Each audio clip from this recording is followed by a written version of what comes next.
So we've got the Uranus and Mars conjunction fast approaching. It's coming in exact tomorrow. If we remember, the last time these planets came together was around the time of the attempted assassination of Donald Trump. It's obviously something that brings with it a certain amount of shock, surprise, the potential for aggressive outbursts.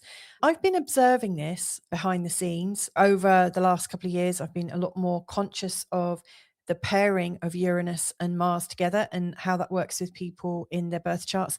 I've seen people slip over, being knocked over by dogs, snap ligaments. Yesterday, one of my members messaged me and said, I accidentally drove my moped and came off and fell into a wall.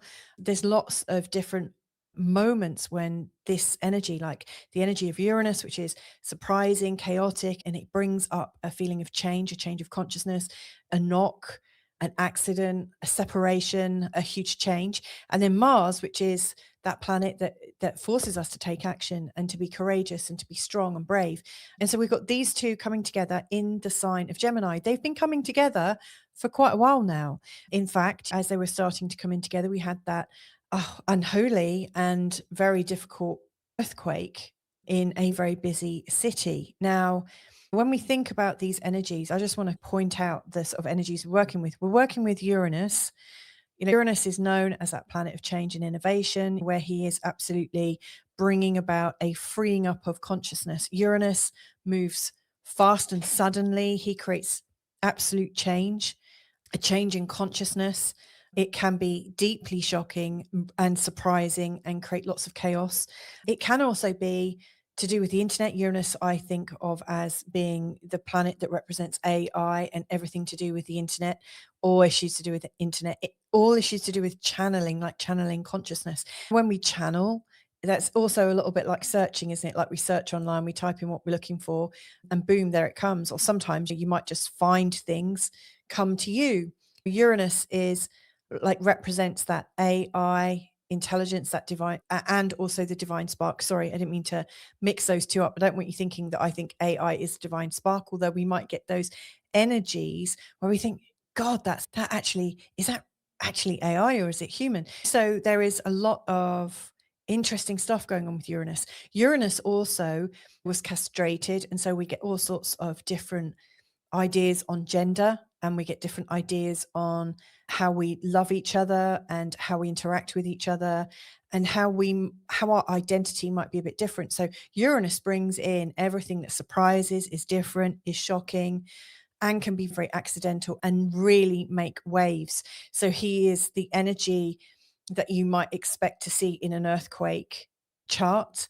He also would show up in terms of massive storms. Uranus is the god of the heavens and the sky. And yeah, he has got a lot of power, a sort of power that we can't really fully comprehend.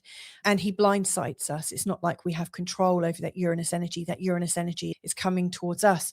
Now, we've also got Mars. Now, Mars, we do all feel that Mars. Mars is a personal planet. Mars is about us taking a stand, maybe defending, maybe feeling like we want to thrust and push and move ourselves forwards. This shows where we commit to a plan and we absolutely go forwards in it. Mars is quite I would say, an independent, courageous, strong, cutting kind of character. Mars isn't there to make nice. He's not there to play nice necessarily, but he is there to change things because he's taken action. So with Mars, you really get that cause and effect. So we've got this cause and effect actions that could be slightly violent, defensive, and protective. Like he does protect, he puts in boundaries for sure. And we've got Gemini. Now, if we think of the energy of Gemini, it's ruled by Mercury. So we've got like this Geminian, Mercurian kind of energy. So think of communication, trade, stocks, shares, emails, the back and forth of stuff. Obviously, right now, Mercury's retrograde. Gemini, it's people, like people from all walks of life, people in our neighborhoods, people in busy and bustling cities where an earthquake just struck. It's also very much about news, like social news, gossip, what we're learning about the narrative, what we believe is true based on what we've been told. The information we get with a Gemini energy is very instructional. Primary school, this is how it is. learn it and repeat it. And also movement and travel, and Uranus and Mars actually, I would say, are all planets that can absolutely move and travel. Any kind of movement, and that includes on our feet, on our bikes, on our mopeds, in cars, on trains, in planes. Absolutely, that can, like, it's information moving, people moving, goods and services moving. I would also say electricity and our supplies moving, our cables, our internet cables, fiber, all of that. You might also want to think about money moving. So there's a lot here about movement. There's a lot here about physical reality, like weather. Now, let's also consider Mars. He rules Aries. It's the first sign of the zodiac. It's very much about immediacy and now, like absolutely now. It's also a fire sign. Aries is a fire sign. Mars is really known for like the fire, the fiery temper, the blowing up of things. It's quite explosive. So we've got like this fire, the Uranus energy that makes it explosive or sudden or much bigger than you'd expect. And we got Gemini, which is an air sign, the winds. Today, after a heat wave in Europe, we've just had lots of fires just suddenly start up in Portugal, where I live. Now, earlier this year, we got absolutely stormed out. We had a series of storms, one after the other, and we lost so many trees. It was like the worst storms we'd had in over 50 years, really big, with masses of flooding. Trees came down. Now, we've now got what looks like a wind tunnel in Portugal, especially along the Atlantic coast, which really got battered. This is where I live, actually. Lots of our forests came down. All of these little tree trunks have been snapped in half because the wind just hit the trees. They all just snapped one after the other. And there's been trees everywhere that have been down since February. And the Portuguese government and different companies have been taking these trees away. But there's still so many bits of debris just lying there that haven't been collected or moved right now, completely dried out from the heat wave. And so we've got approaching fires. We've got areas that can get absolutely blown over. I think anywhere where we've got the conditions for fire to spread in a surprising way by air, then things could absolutely get crazy. So if you live somewhere where there's all the conditions for massive fires, watch out. This could also be where news or internet news and gossip spreads like wildfire. If you think our breath, that's the air, and the fire, that's our energy that we put behind it. So news, gossip, something that's going to go right the way through the internet. I really see that this is potentially going to change things. So this, sorry, to go to the actual title, like tipping point or turning point, I think we've got a choice. As ever with astrology, the way I practice it is to acknowledge what's coming in. We have aspects that are coming in all the time, and some of them are long term and some of them are shorter in duration, and some of them seem to pack more of a punch and others don't. The ones that pack a punch, I think wherever we've got energy coming in, we need to use it and transform it, or possibly receive the energies of it. So for instance, I'm going to give you an example of what I noticed years ago when I worked on campsites in France. I've lived in lots of different kind of weather systems, and when I used to like work in France, there would be an obligatory storm that comes in and absolutely takes down quite a few tents and stuff, and we would get a notice and I would go and dig a trench. If I knew there was a storm coming, I'd dig a trench, so then the rain, it soaks away. So I know there's a resource coming in, a planetary energy coming in, or a weather energy coming in. I divert it. Now, an even smarter thing, if at the time I had a blueberry farm, which really loves water, I would have planted blueberries, because there would be this glut of water for free just coming in. So like a smart person, if you know that there's this planetary weather coming in, you might dig a trench to divert it, to use that energy and to put it somewhere where it's going to profit you.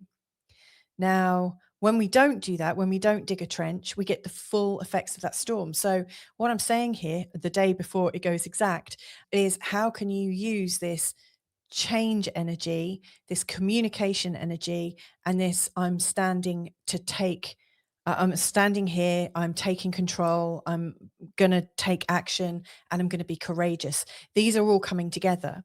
So yeah, this video is to examine the Uranus Mars Gemini energy and also to connect it to the energy that's coming later on this year. We've got, in fact, I'm just going to squidge ahead. We've got this energy coming in. So Pluto's already lined up in Aquarius at like between 3 and 5 degrees. He will be at 4 degrees between the 19th and 23rd of July. We've got Neptune almost in place at 4 degrees, but pretty much around there at the moment in the sign of Aries. We've got Uranus and Mars here in place. And we've got Jupiter that's just gone into Leo, but is absolutely moving into this area. So this is a very unusual scenario to have our 3 outer planets working all exactly at 4 degrees, or pretty much in those proportions. They're going to be that they're all going to be at 4 degrees between the 19th and 23rd of July. And it just so happens Jupiter's going to be doing that as well. I also think the sun's going to be around there around this time as well. So we've got a lot of stuff happening. Now, this is all taking place in one half of everybody's birth charts. So it's like part of our life is being really lit up to evolve and to change and to bring in what I think are like future patterns. Outer planets, when they work together, are creating a social change of sorts. They set the social tone, they set the tempo.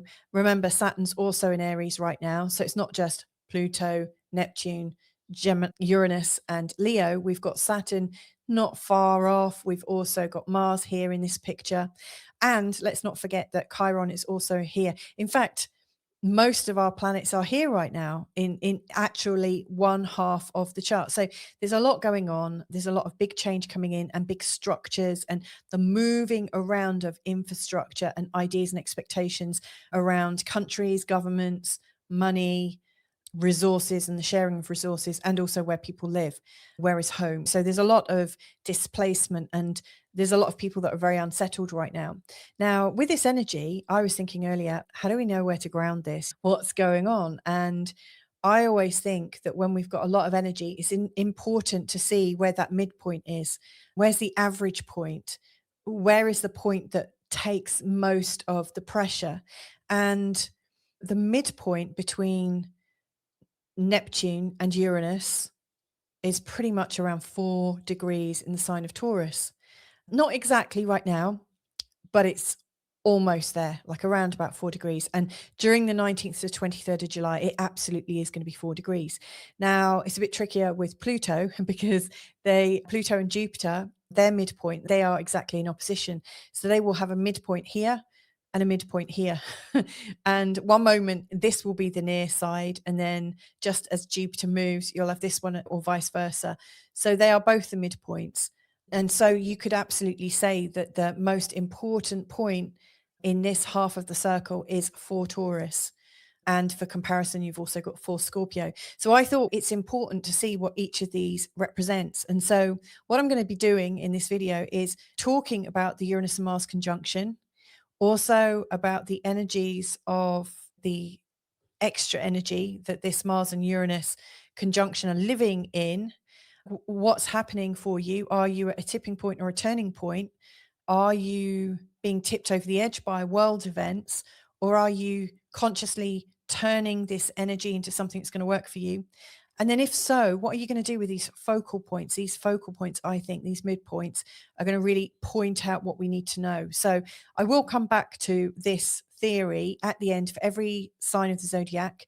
So you'll get to experience that. And I will also share the Sabian symbols for these 2 points, which I think is going to tell us a lot. But before I do that, I really want to just talk a little bit more about this Mars and Uranus and Gemini energy together. So given that we've got fire, we've got air, and the idea of storms, I think that's important. Given that lots of us travel, I think turbulence, anything to do with drones, planes, all sorts of transport is important, in particular social transport, where lots of people are being transported to different parts of the world or the city or wherever.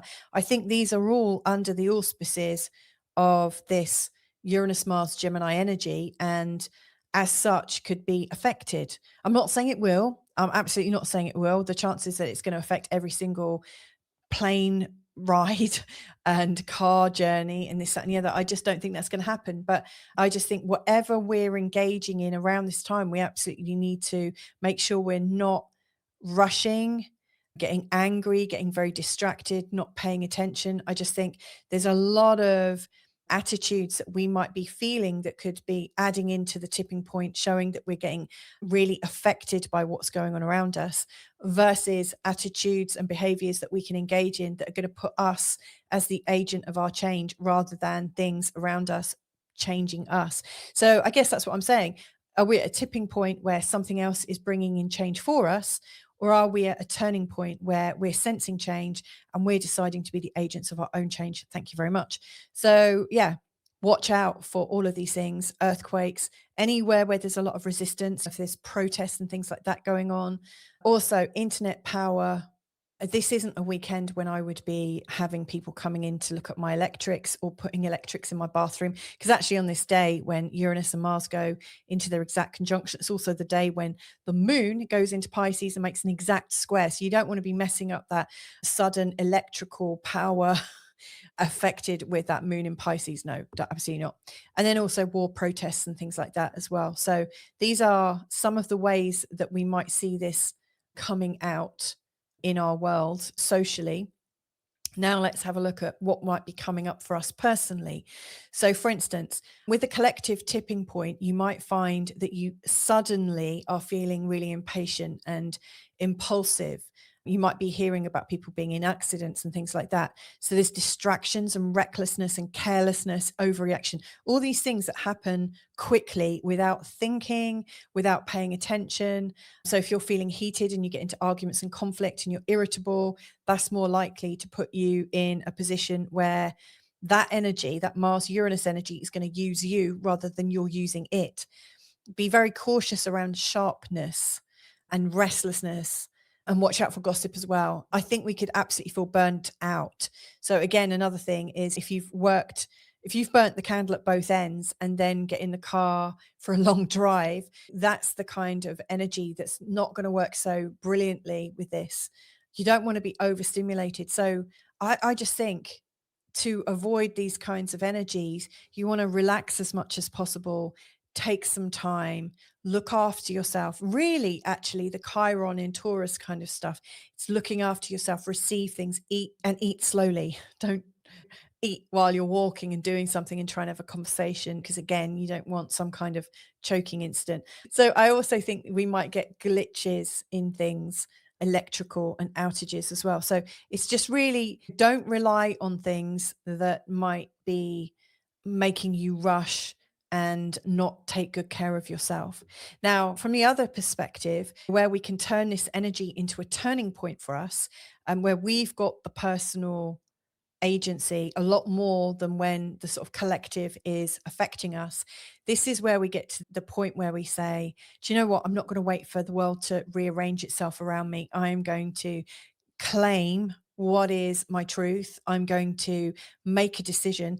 I think things have been so chaotic for such a long time that either we've fallen asleep on the job of our life and just said, oh, that's just the way it is what it is, and sentences like that.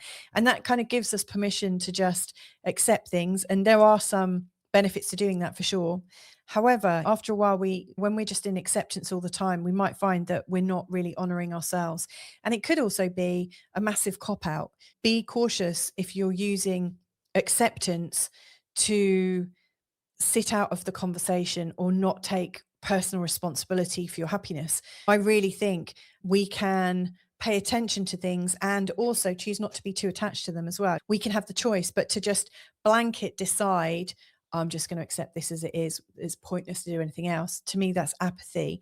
So anyway, the turning point energy that you might find, and by turning point, I'm not talking about the turning point organization. That's completely incidental. Anyway, I only just noticed that a moment ago. So anyway, this is where we might be deciding, initiating things. We might be deciding to simplify what we've got. So we might be, I think I've put declutter somewhere in here. decluttering, like simplifying things, removing stuff that if we've got family and friends visiting and we might have bags and shoes and all sorts of things in our hallways, clear the clutter so we don't fall over, we don't trip over, we don't lose our consciousness and our attention and have an accident, which this energy is really bringing out. So we're pivoting, we're innovating, we're experimenting and inventing. We might be about to speak our truth and communicate and connect in a really beautiful way. We might be ready to collaborate with someone. I know Mars is quite independent, but Uranus really brings in a very sort of social energy. And it's good because we can learn and teach and write and publish and launch and really move forwards, especially if we're using the internet and or AI as well. We might want to explore and travel, but again, I would absolutely recommend that you do it without rushing, without doing it hastily. You do it because it feels good. You're doing it because it just feels in alignment with who you are. So just watch. And now I also think this is a time when we're interrupting our old patterns and having a breakthrough. So we're redirecting our consciousness and we're awakening with a sense of curiosity and independence. We're asking ourselves really good questions. And then what we discover about ourselves, we might then take action upon it. Like we are problem solving and rewiring and evolving in our own life. And so this energy could actually be really good. When you think about it, lots of astrologers out there are talking, oh my God, it starts here, it's going to be manic and this changes everything and all of those messages. And there might be some truth there, but it doesn't sound like we've got agency. This way round, we're looking, how can I have agency even if there is chaos? How can I stay in control of my life, even if the whole world's going fucking mad? Don't normally swear here, but it fits in. So these are the energies that I've got. Now, what I would say is it's not a good time to suppress energy because like Mars is highly energetic. Uranus is a bag of raw potential. This is a week to direct the energy because when it's directed, it becomes our turning point. But undirected energy becomes a tipping point. It's where something happens and it affects you and the shit rolls downhill. So how can you unshit the, like, how can you make that not that experience for yourself? How can you experience this lovely turning point? So that is what I'm going to look at. Now, already mentioned that we've got these midpoints here. So this is the current planetary lineup, which looks very exciting with Pluto and Neptune and Uranus and Mars. That's the conjunction where we're making a decision. And then Jupiter. These are the midpoints I think are very important. Now, if we have a look at these meanings, you'll understand why I really think it's time for us to make a decision so we don't get jerked around. So the near midpoint, the most important of these midpoints, I would say is for Taurus. I also think this is important because we've got Chiron at 0 Taurus right now. And so that's absolutely working with this midpoint. I think that's really helpful. Now, 0 Taurus, that's all about taking self-care and looking after ourselves in a very natural way. Now we go to 4 Taurus, and I'm using the Sabian symbols as ever. As you might know if you've followed me before or listened to me before, I always use Linda Hill's. I really recommend her book. Absolutely check out her book. But if you want to try out her Sabian symbols, go to sabiansymbols.com and you put in the exact degree you're looking at. You might put in your ascendant or your sun sign degree. I'm putting in 4 Taurus because that's the midpoint. The website will round it up to Taurus 5. This is correct. That's the way it's meant to be. So anyway, this Sabian symbol for the midpoint of the collective energy right now that we're all sitting in is a youthful widow, fresh and soul cleansed from grief, kneels at an open grave to receive the secret of eternal life. This symbol speaks of things from the past that sometimes block progress in the present or for the future. Don't let loss beckon you to give up and throw everything away. There must always be a time to grieve, but what is lost and cannot be regained by losing yourself. Know when it's the time to fill it in the grave and let go. Whether it's literally letting go of people who've passed away or have disappeared from your life in order to move on. Gather up your energies and move towards new objectives, letting go of the old, letting go of relationships and things, purging the past, gradual realization of the illusion of matter, the passage of grief, redundancies, the gifts that loss and separation can bring. Now, if you've just lost somebody, I'm so sorry to talk about this in such a blatant way. I'm not suggesting you need to move on or any such sort, but such thing. I really think that What's going on here is where we've been holding on to something forever and ever, a story about ourselves, a story about a relationship. Hell, it was like 20 years ago, but you're still grieving it. All of that stuff. This is a suggestion that our links to the past are absolutely holding us back. Now, if I come back here, I'm just going to show you. So, like Uranus and Mars are here. Currently, we've got the south node just at the end, sorry, at the beginning of Virgo, and we've got the north node at the beginning of Pisces. What this is creating is this T square where Uranus and Mars are actually exactly in a square with the nodes as well. To me, this is always suggesting you can't move forwards whilst you're attached to the past. So again, this is almost astrologically correct as well. This is really suggesting that the future opens up for us when we stop trying to preserve and hold on to what has already gone. And that might not be somebody who's passed away, that could be all sorts of different things. Now, when we also look at the Scorpio midpoint, which is a far midpoint, so it's 4 degrees Scorpio, that translates to Scorpio 5 in Linda Hill's terminology. And this is a massive rocky shore resists the pounding of the sea. This symbol implies a relentless resistance to change, along with a strong and abiding endurance and ability to stay with things for a long time. It can show feelings of being under emotional assault. I feel like I am a little bit, not necessarily an emotional assault, but I really feel into energies and I feel like we're under an assault of information, like life is wearing you out or grinding you down. Perhaps the same old conversations, problems, issues keep coming up. Have faith in the fact that you're strong enough to resist and maintain, like the massive shoreline. You have the ability to resist things that test or pound you. The question is, how long can you hold out, especially if it's been going on for so long? Employ love and compassion along with knowing when to allow change to happen and when to let go of things if they are no longer working. Unchanging reality, the establishment, being strong under assault, feeling battered and bruised, Chinese water torture, evolution, endurance, strength, having strong muscles. I think we must all have very strong muscles right now because we've been holding patterns for a long time. I'm utterly sure of that. What this is saying to me is, do we need to hold on? Have we held on long enough now to prove to ourselves whether or not it's working, whether or not it's helped us? And if it hasn't helped us, and actually if we're under a massive emotional assault or an assault of information, assault of news, an assault of government, an assault of all different ways we've been assaulted, if that's something that you're noticing, how can you step out of this? How can you step out of the way of the news? Or how can you step out of the situation that you feel is giving you a pounding? Yeah, this is saying, is it possible to let go if things are no longer working? And then the one before is saying, the future is opening up for you if you let go of the things that you've been holding on to. So both of these points are actually asking us to let go.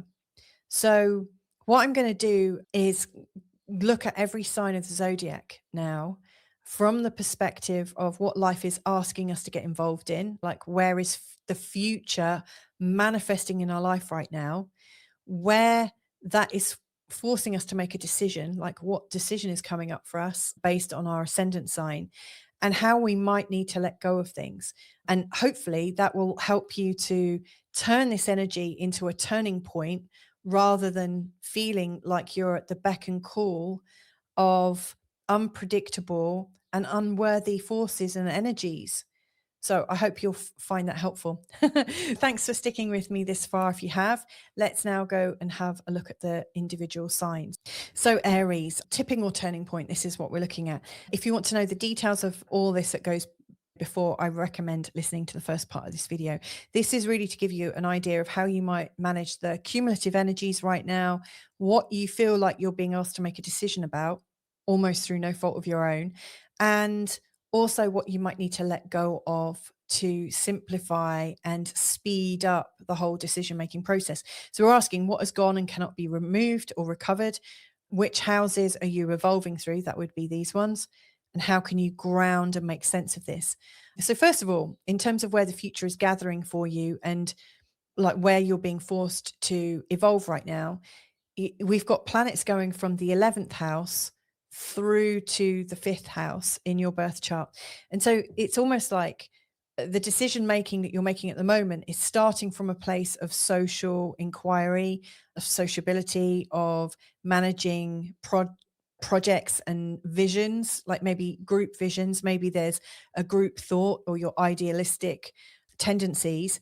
This is where the starting place is, at that place of social visioning. Maybe there's a feeling of change in terms of your identity that is becoming more spiritual and wanting to organize yourself through your new found and deepening spiritual energies.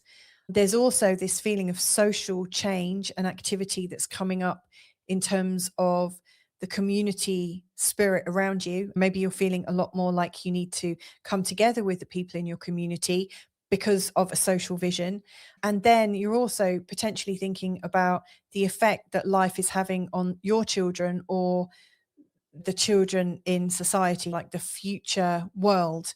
And also wondering about how you might be creative. If the world is as it is, what does that mean in terms of my creativity? How can I birth new things?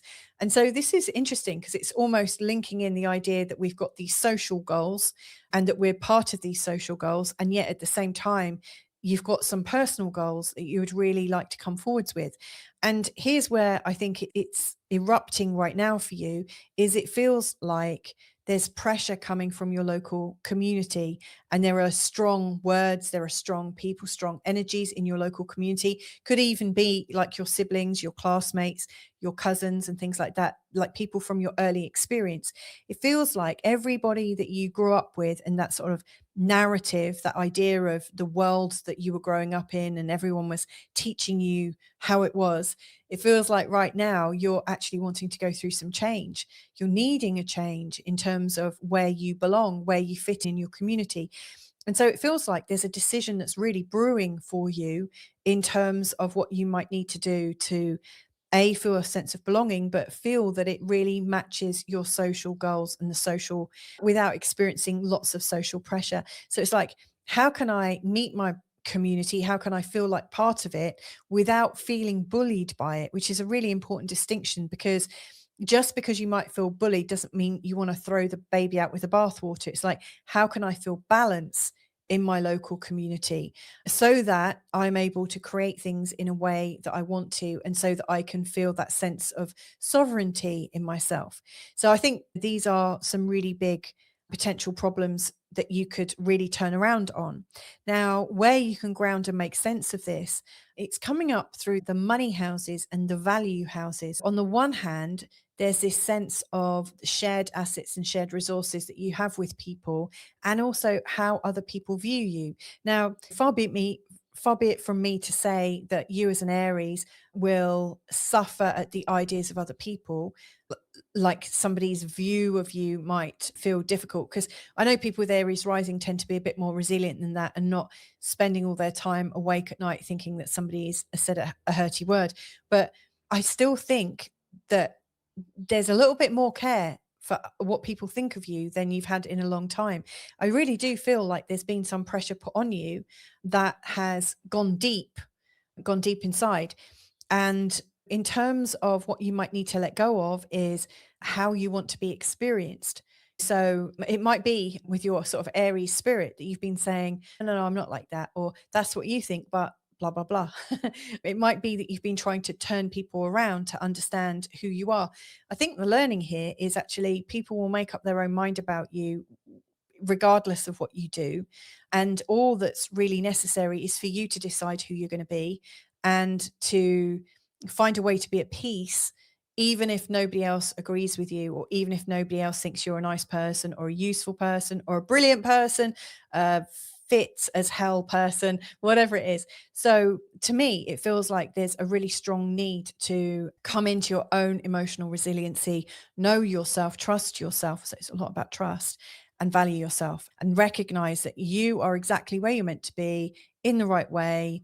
And even if you go against or have different ideas to the masses or the people around you, that doesn't make you wrong. And it's okay. You don't need to kowtow to anyone else.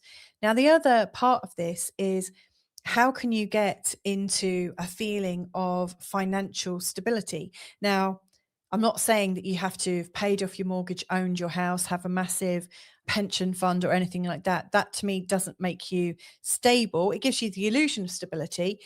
I think all of these things can be taken away from us, not trying to scare you, but I think when we've got it all settled, it doesn't necessarily ease the minds of people. I work with lots of wealthy people, even who, even in their infinite wealth, still worry about their value. So to me, that proves that it's not about money, actually. It's about what do you need to feel like you have options? How much do you need, or what resources do you need around you to feel like you can be mobile or to find freedom? And it might not be about value or like physical cash. It might be, what qualities do I need in my life to feel like I can live my life in the way I want? So I really think in understanding this in July, it's really important to think, okay, I probably want space so I can be free. I probably want some privacy so I can make my decisions on my own. I probably do need some cash. I might need this, I might need that. So to me, this is about you enjoying being yourself and not being messed around quite so much. So I hope that's helpful for you. As a little side note, given that the Uranus and Mars energy is currently in the third house, and it is going to be for the next couple of goes in the next 2 years and the next 4 years, there will be another Uranus and Gemini conjunction. Sorry, Uranus and Mars conjunction in Gemini. It's just worth around these times not going anywhere where there's a social disruption going on around these times.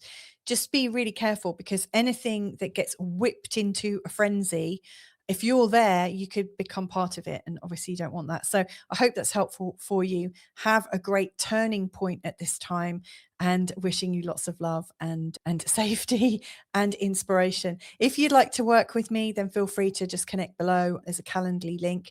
And if you'd like to join my community where we learn astrology together and share our thoughts, then just come and join my community on the school platform. Again, the address is below. Have a great one, and catch up with you soon. Bye for now. Hey there, Taurus. So this is a short little forecast based on what I laid out in the beginning of this video, really talking about the energies of this Uranus and Mars conjunction in Gemini that's happening right now, and also linking it into this basket energy. It's called Barbault's basket, or Barbault's basket. We've got Pluto, we've got Neptune, we've got Uranus and Mars, and also Jupiter, all lining up. And between the 19th and 23rd of July, they're all going to be at 4 degrees. Mars won't be, but these four planets, Pluto, Neptune, Uranus, and Jupiter, will be. So, this basket is really showing where life is coalescing for you, where the future world is impacting you in your world. So where's that happening? We can actually see it's going from your 10th house and around to your 4th house in a very sort of personal kind of shift. So we've got Pluto at the top in the 10th, really showing there's a lot of questions in terms of what it is to be successful and be powerful. There's lots in terms of what you might need to do to ensure you're not bullied or someone doesn't overpower you. There's a lot here about, do I feel like I have strength in my life? Do I feel like I have my own power so beautifully expressed that I'm not challenged on it? There's a lot here about getting to the real top of your game, making the most of your energies. Here we've got Neptune in the 12th house, really opening you up to a lot more intuition. We've got Uranus here in the second house, showing that your values might change, your resources might change. You might have a sudden increase in income. You might also have a loss. Now, that's not necessarily that you get sacked or anything like that, but it could actually be that because you're changing and transforming your career right now, that's going to have a knock-on effect. It might suddenly really rise. You might take a sidestep from a project, and hence your earnings get affected. There's something personal going on that's changing your spirituality, and because of that, it feels like your own decisions about your career and what you value are shifting. And then it's also coming to Jupiter in the 4th house. To me, this is an indication that even though there's this huge force pulling you into the world and saying you need to show up. Right now, there's also this very equal pull into the home and into the security in the family, and they're working opposite each other. It's quite confusing. Now, what I like about this is really a personal journey. You're not really letting other people make the decisions for you. To me, it feels like your public perception might be influenced by the people around you, but the rest of this is really felt personally. It's something for you to work out. Now, you might be wondering what this green line is. And to me, this is the midpoint of all this energy. The midpoint between Pluto and Jupiter actually would be for Taurus and also for Scorpio. It's two midpoints for these two guys. But the midpoint here between Neptune and Uranus right now is also for Taurus. Now, these two Sabian symbols, if you want to listen to those, they're earlier in this video and they're indexed, they're chaptered so you can see them. But these two Sabian symbols are really talking about what is long and gone, what is dead and gone, what is long and buried, what have you got to absolutely let go of now. They're really, I think, talking about how the future opens up when we stop trying to preserve what has long gone. So to me, all of these energies are based around this question: what are you trying to hold on to that you really need to let go of so that you can continue to evolve? Now, the question itself, I think, is coming up in the field of your resources, your self-esteem, how you value yourself, and your levels of self-trust. Because I think the second house, one of the gifts of it is to realize it's not just about money. When we judge ourselves based on this is how much I earn, look, I must be a great person. That may or may not be true, but to link the two can create a whole heap of anxiety, because the moment you earn more, there's the implication that you must be suddenly more important. But also, if you start earning less, what does that mean for you? Does it mean you're less important? You're less relevant? You're less of a person somehow? I don't think so. Our wages might increase as we get older, and then they might suddenly dip again. So does that mean you're less valuable? Absolutely not. And so the resources that we've got around us, I think, are a source of genuine pleasure, but also anxiety. And so this house, I think, is really encouraging us to let go of our concept of what is valuable, what we're valued for, and also to understand how we can trust ourselves a lot more. Because if we trusted ourselves, we wouldn't give a crap how much money we earn. We would go into relationships and we'd go into experiences with people. We would live our life feeling full and complete and not actually worrying whether somebody thought, I'm not going to interact with that person unless they are a millionaire. I'm not going to interact with that person because they look really poor. That just wouldn't come up. So to me, this is like the decision point at the moment is, when am I going to stop associating my wealth with my intrinsic value? And how can I trust that I'm good enough as is? Now, to mirror this, the tipping point, like these energies here in Taurus and Scorpio, they're really suggesting that you're letting go of an old identity that is no longer working for you, and also the idea of other people and what they think of you. Anywhere where you feel like you're being pounded by the criticism of other people and hear that you've held on to it for so long, to me, that's time to let go of this situation. It might be stories that you've harbored about yourself. It's time to let those go. So I think what's going on now with this Uranus and Mars decision-making process is, I think you're being like, all of these pressures as they're manifesting in your life are manifesting in terms of resources. What's my value? How do I heal this? Now, Chiron has just gone into your first house. And this is a new energy for you. You won't have experienced this if you're under the age of 50. You definitely won't have experienced this. So Chiron in your first house is here to actually teach you to trust your body, to trust your appearance, to trust yourself, and to come back into love with yourself, to nourish yourself, to actually start giving to you and to start receiving comfortably, to not wait for, to not wait to help other people. It's to come to yourself, come to your own senses, give yourself time and give yourself the resources you need and the conditions you need to feel good. And so I really think that this month in particular, like July, and these energies are really going on until mid-August. This is a summer where you're discovering your intrinsic value by looking after yourself first. So I hope that is helpful for you. This really is time to double down, to recognize I'm a great person. And even if I don't think I'm great, I'm going to work on that belief system.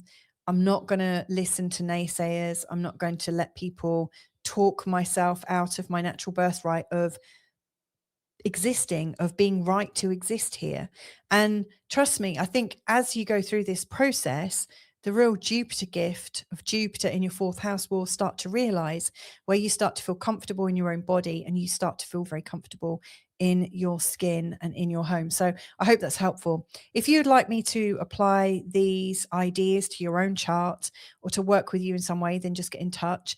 If you would like to understand things at a much deeper level and learn in a really collaborative experience, and come and join my classroom or join my community, like start in the community if you like it, join us in the classroom. You can go there by going to www.school, that's skool.com/feel good astrology. So there's a lot of resources here that are absolutely set up to help you. So sending you lots of love, wishing for you that you can have a turning point with this experience and not that you feel like you're living the experience of what the world is pushing your way. So here's to your personal agency returning in full. Lots and lots of love to you. Take care and catch up with you soon. Bye for now. Hey there, Gemini. So, this is a short forecast to help you understand the energies right now in terms of the Mars and Uranus conjunction that's happening in your first house, and also the ongoing energies of the outer planets. We've got Pluto, we've got Neptune in Aries, we've got Uranus in the first, we've got Leo in your third, sorry, you've got Jupiter in your third house. Now, these are all working across the 9th, the 11th, the 1st, and the 3rd. So it's like half of your chart is being really enhanced. The planets are really doing a number. So what I'm going to be doing in this short recording is talking about what's coming up right now that feels like it's decision-making energy, what's evolving for you, like what the future is asking you to get involved in, where the future is gathering in your chart, and also understanding here's, I think, a way that we can ground that energy and make full sense of it. First of all, I just want to talk about this basket area here, which is really representing a very unusual but very helpful series of planetary alignments. So Pluto in the 9th is really showing that there's really strong belief systems coming up in the world, coming up out there, and they may well be having quite a strong effect on you. So you might be feeling that there's a need to understand spirituality at a deeper level, religions, politics, philosophy. To me, it's like there's this strong impulse to know what's going on, a strong impulse to see things and to have a sense of control, even if you see that there's lots of conflicting patterns. And even if you feel like there's a power behind it all. In fact, there might be a very strong godly power that you're sensing behind it. Pluto here really shows absolutes. And you might find control issues to do with power are coming up at this time. So to me, this is really setting the scene of the journey you're on, like your emotional, spiritual understanding of the world at large is absolutely reshaping your ideas on a social vision that you might hold, which could be a personal vision as well, but a vision that you have for the world and for humanity and for your friends and how you might attract more of these friends in. With Neptune in the 11th house, that can absolutely bring in a whole new spiritual and idealistic tribe. This can absolutely open you up to whole new ways of being because of the people, the company that you're keeping. It can also ensure that you're feeling very connected to higher ideals in terms of your output. Is your work aligned to a feeling of an evolved direction? You rewiring your whole life towards your evolution? And if not, what does it mean if you've got a steady job? Like, how can you incorporate your ideals into your real world? To me, this is representing the friendships that are coming in because of it. With Uranus in the first house and now Mars as well, it really feels like there's a lot of change energy coming in because you can't really stay the same when you're going through political, philosophical, spiritual, religious changes, and your friendships and your vision is shifting. It's going to have a knock-on effect. Now, the last planet that's in this constellation, I guess we could call it, is Jupiter. And Jupiter in the third is really opening up your worldview. It's opening up the space in your life. It's opening up this sense of, do you know what? I can share myself in my local community. I can share my new self. Like, how can I be my new change self in my local community? Because actually, we often leave our local communities to be able to experience something a little bit deeper and to go further into our spirituality, to understand the world from a different perspective. We often have to step out of what's familiar and step into what is completely unfamiliar. And so, really, we could say that the journey that you're on is from the unfamiliar and towards making it familiar. How can all the things that I've learned and enjoyed about other perspectives, how can they be returned to me and then into my local community? So it's one hell of a journey. To me, this is suggesting that there's a high level of influence involved in this.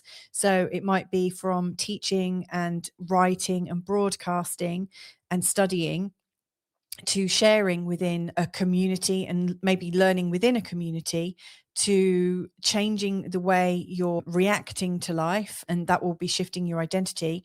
And then you get to share it at a local level. It's like maybe you're integrating the change here and then coming into a new sense of self and finding a lovely community gathering around you. So this is all very idealistic. But the decision I'm seeing right now for you with this Uranus and Mars conjunction in your first house, I think this is, how can I reveal my new identity? How can I live my new identity in a way that feels refreshing and honest and authentic? How can I resist any pressures that where I want to keep myself the same, or I'm keeping myself the same for other people? To me, there's a real shift. There's something about to change. At the very least, you could have a haircut because, like, Uranus is about like changing the perception, and Mars is very much about cutting. And because the appearance is here, it really feels like a freshen up, a tidy up, some kind of do over will feel really good, like a makeover. That would feel actually quite good, especially going short, because Gemini is known for little cropped hair. Uranus is absolutely known for things being a bit pixie-ish and a bit wild, and Mars can absolutely get the job done. So I really feel like you might be about to decide something about your appearance. If you're not wanting to change your hair, and fair enough, I only have a yearly cut at that, I think, when my ends get really scruffy. You might actually be shifting in terms of where you put yourself and how you describe yourself. Our identity is often revealed through the roles that we have. And so you might come to redefine what your role here is. So if you've had a particular role and people have known you for a one thing, and maybe you've outgrown that, this is the time to announce what your new role is. And maybe you're ready to actually decide it and name it and say, this is who I am now.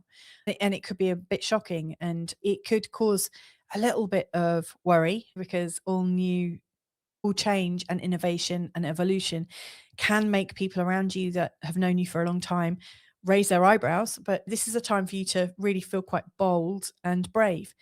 I know, I do want to say, because this is in your first house, and the first house is where we might rush around, especially when Mars is there. And also with Uranus in the first house, we might be slightly off with our energetics. We might put a little bit too much effort in, and a little bit. This is a time to really watch where you put your feet and don't take any risks, okay? Just until Mars and Uranus really separate out. Over the next 4 years, there's going to be another 2 conjunctions between Uranus and Mars in the sign of Gemini, maybe even a third one in 6 years' time. I just haven't checked, but I definitely know there are another 2, another one in 2028 and probably in 2030. I actually don't know the exact dates, but they will be coming up, and it will be a repeatable theme. So watch out. It's really good for someone like you to really trace and track where Uranus and Mars are working together, and also see how they work together in your own chart, because this is a real hard-hitting one for you. Out of all the signs, this is dealing with your identity. Now, you're probably wondering what this green line is. And if you did want to know more about all of this, if you listen to the first part of the video, there's a much greater explanation. But in short, all of these energies, they have a focal point. And those focal points are often known as midpoints. And so the midpoint between Neptune and Uranus and Mars right now would be for Taurus. And the midpoint between Pluto and Jupiter would be for Taurus and also for Scorpio. Now, I've looked up the Sabian symbols for both of these.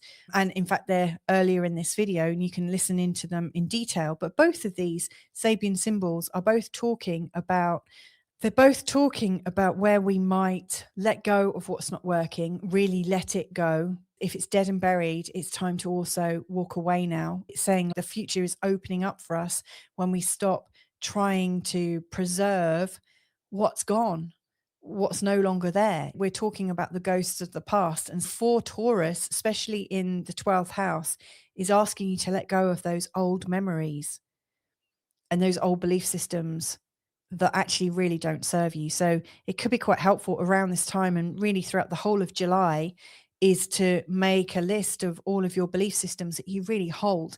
And notice when you say something like, oh yeah, that always happens. I noticed the other day when I was sat with my children and my husband, and we do a little bit of homeschool. And I was tracking my thoughts as we were going through this process. We were talking about something. And I thought, oh yeah, here we go. That was the first one. Here we go. This is never going to work. I always trust it's going to happen and then it doesn't. And so I had this whole series of sentences playing out in my brain and I was just writing them down as they were occurring to me whilst I was listening to my kids. And then I realized, Jesus, that goes on all day long. These little, no, that's never going to work. So if you could watch what you're saying to yourself, because these are the things you need to let go of to be able to really make your identity shift. Because obviously, if you have a haircut or you decide what your role is and you're about to announce it, but you're already saying to yourself, what's the point? Nobody listens to me. That was another one that I was thinking. If you say that, if you're saying that to yourself, it's going to be really hard for you to actually make a bold new shift for yourself. And I think there is a shift coming. And even if you don't fully embrace it this time round, in 2 years' time, Mars is going to be back in Gemini again and meeting up with Uranus, and you're going to get another go at recreating that shift. Absolutely recommend that you attend to that. What's long and dead and buried? What are you trying to preserve that no longer exists? Because all the time you're holding those belief systems, you're taking a real pounding from life. You're not fully resourced to help yourself. So I hope that's helpful for you. I really think at the moment there's this tipping point energy where there's lots and lots of chaos and busyness around and lots of ideas of what we should be and what we shouldn't be. And I do think we're at a tipping point where the world is quite possibly going to change quite suddenly. Now, we could all be at the effects of a changing world for sure. But if you want to make this into a turning point, I really think this is the way to do it. It's like have a turning point in your inner mind so that you can really make a proper turning point in your role. So hope that helps. If you'd like me to deep dive into your own chart, then just get in touch. My details are below. You can book in on my Calendly. If you would like to join my community where there's a lot of support, there's a free version where there's extra forecasts, and FYI, I do swear quite a lot, so just be warned. But it's a very welcoming space. If you would like to learn more, where we're learning astrology together and sharing and looking at each other's charts and actually doing some proper exercises and things, like looking at specific things on a particular day, then come and join us. It's a lovely, nourishing experience. I don't know how else to describe it. I'm really proud, actually. It's really good. So feel free to join us. There's lots of support there, and good luck with your identity shift. It's coming. Lots of love. Bye for now. Hey there, Cancer. So I've got a short forecast for you based on the Uranus and Mars conjunction that's taking place tomorrow exactly, but it's already been coming in and it's going to be fairly slow to ease off. But this is pretty important. This comes around every 2 years. But when Uranus and Mars come together, we are absolutely being encouraged to make a change and to absolutely consider the kinds of actions that we want to take that could change our consciousness. Now, I've put tipping or turning point because I think we can have agency and we can take this Uranus and Mars energy to turn our life around and to pivot and to move forwards in a new way. Or we can just wait and see what happens, in which case we might find the tipping point that the world is going through is going to influence and make the decision for us. Now, I recommend being in a position of agency where you're making your decision, because Uranus and Mars really demands to be heard. And I think with such explosive energy, when we're not attending to it in our lives, when we're letting fate decide what happens, I think it could get quite difficult. We won't get the choice in how that's expressed in our lives. So I really encourage people to have agency and to be using this energy to make a decision. So in this forecast, I'm looking at the rather amazing and impressive layout between Pluto in Aquarius in your 8th, Neptune in Aries in your 10th house, Uranus and Mars in Gemini in your 12th house, and then finally Jupiter that's just gone into Leo in your 2nd. Now, this is a really unusual pattern known as the basket. And as you can see, it's highlighting one half of your chart. So like one hemisphere of your chart.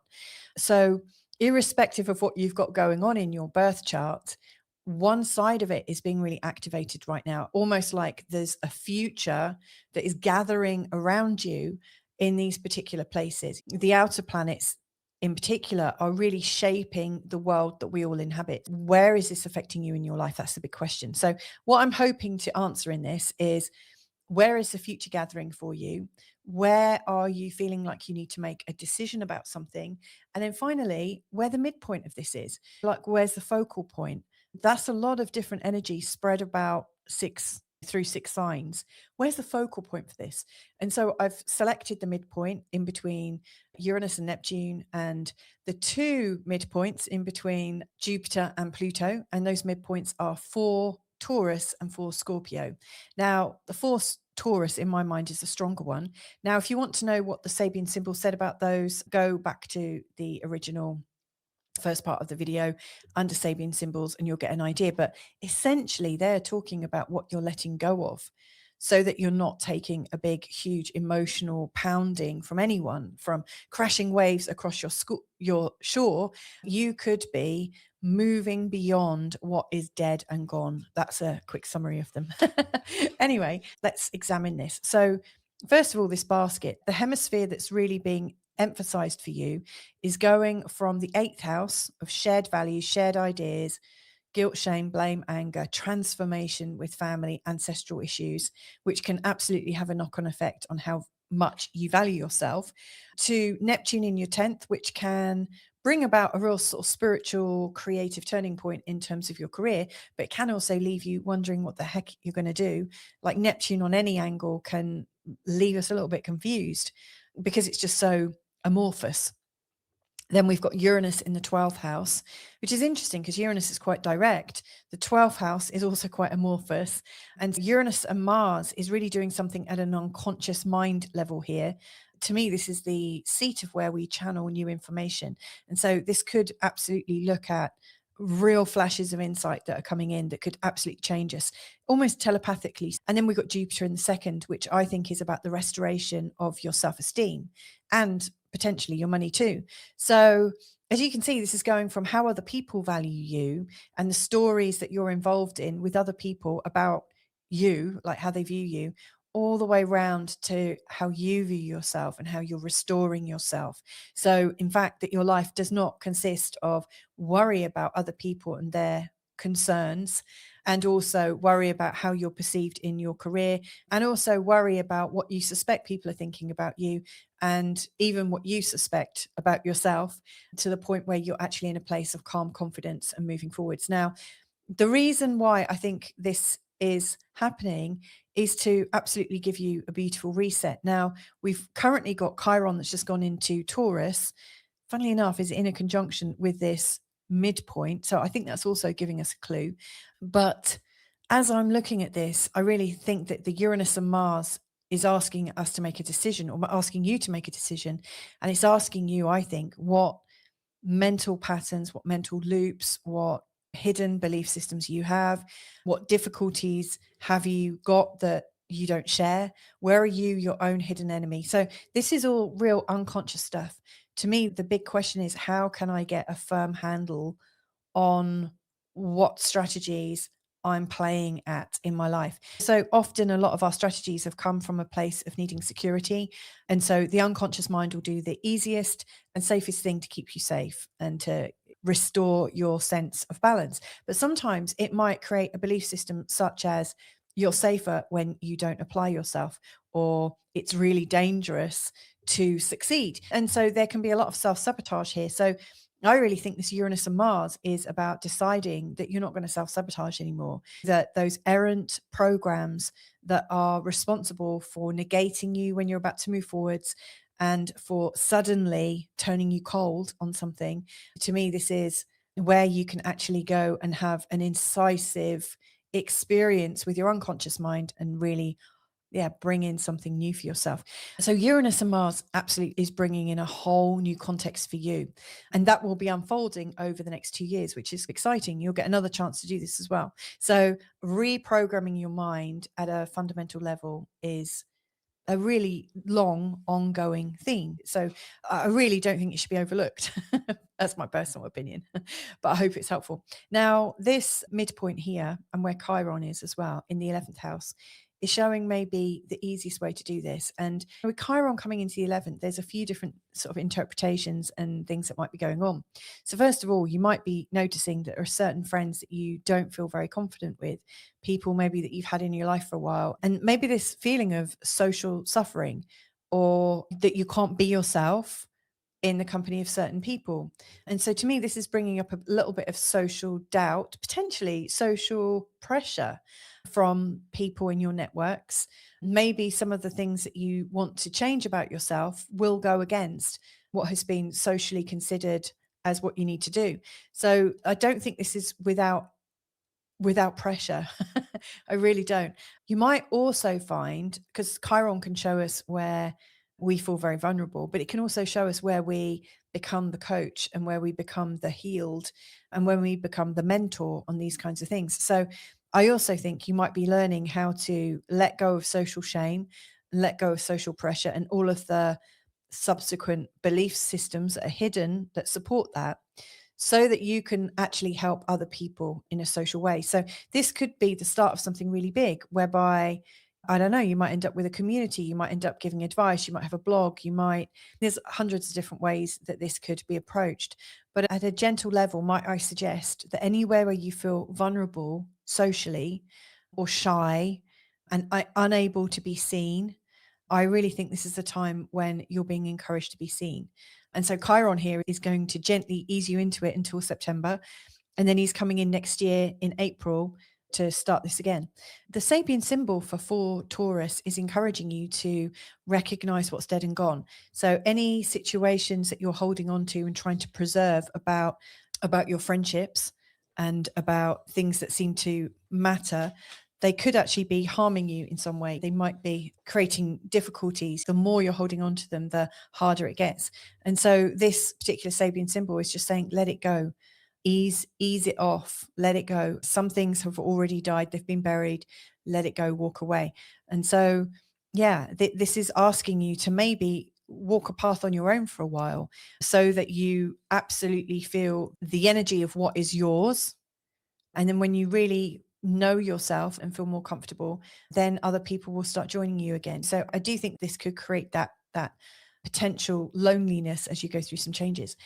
But Jupiter here is really encouraging you to build your value back up. And again, that may well happen because of the healing that's going on here. So as you let go of the naysayers and as you let go of the people with whom it's not safe to change in front of, you'll be creating more space for the Jupiter to become more active. So yeah, I do think this is really quite strong. So what is gone and cannot be recovered, I think really shows up here. Like, what social shames have you experienced?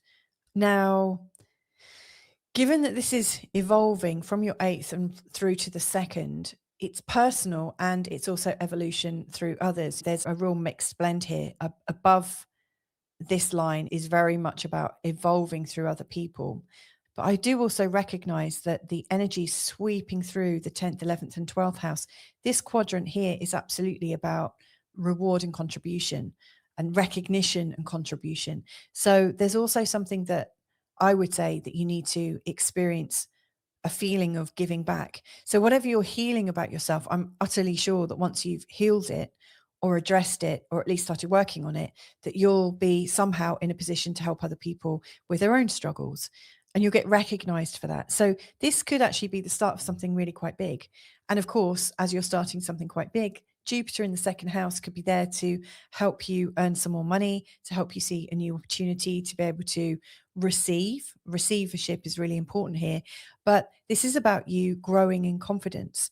So whatever's going on right now is pretty deep, Cancer, and I think it's going to set you up for something really quite incredible. So just to summarize then, I really think the turning point is coming from you recognizing that you want to feel comfortable socially, and that you want to feel comfortable to be yourself, to know how to deal with social pressure or social isolation, and to come into natural confidence. And I think this is actually what this whole next part of summer is about.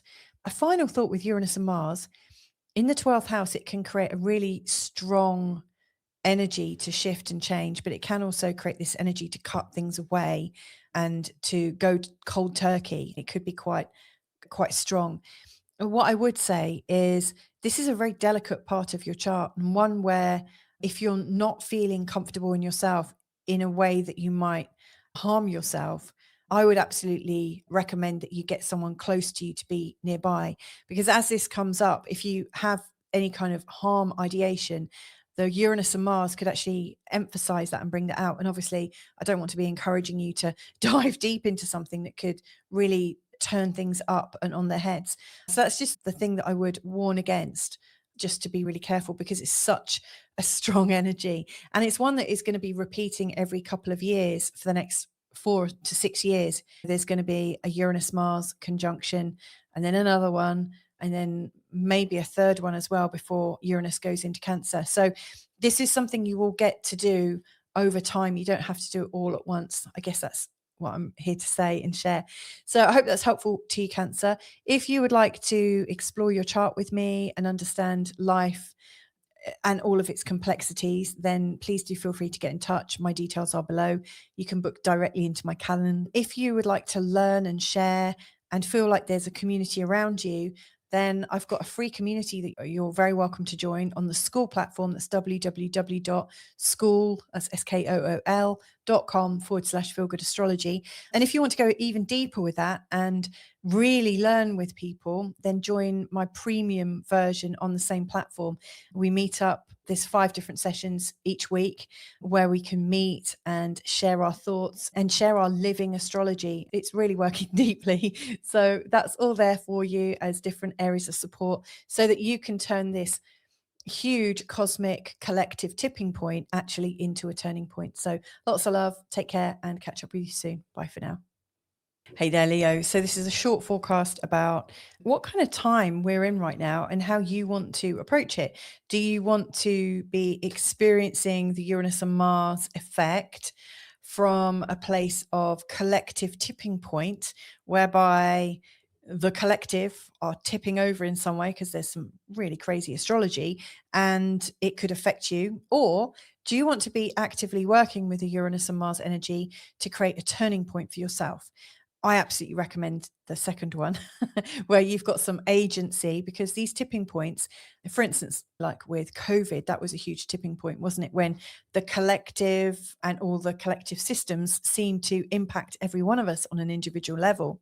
So I do think we're going through an astrological turning point and a social and a humanistic.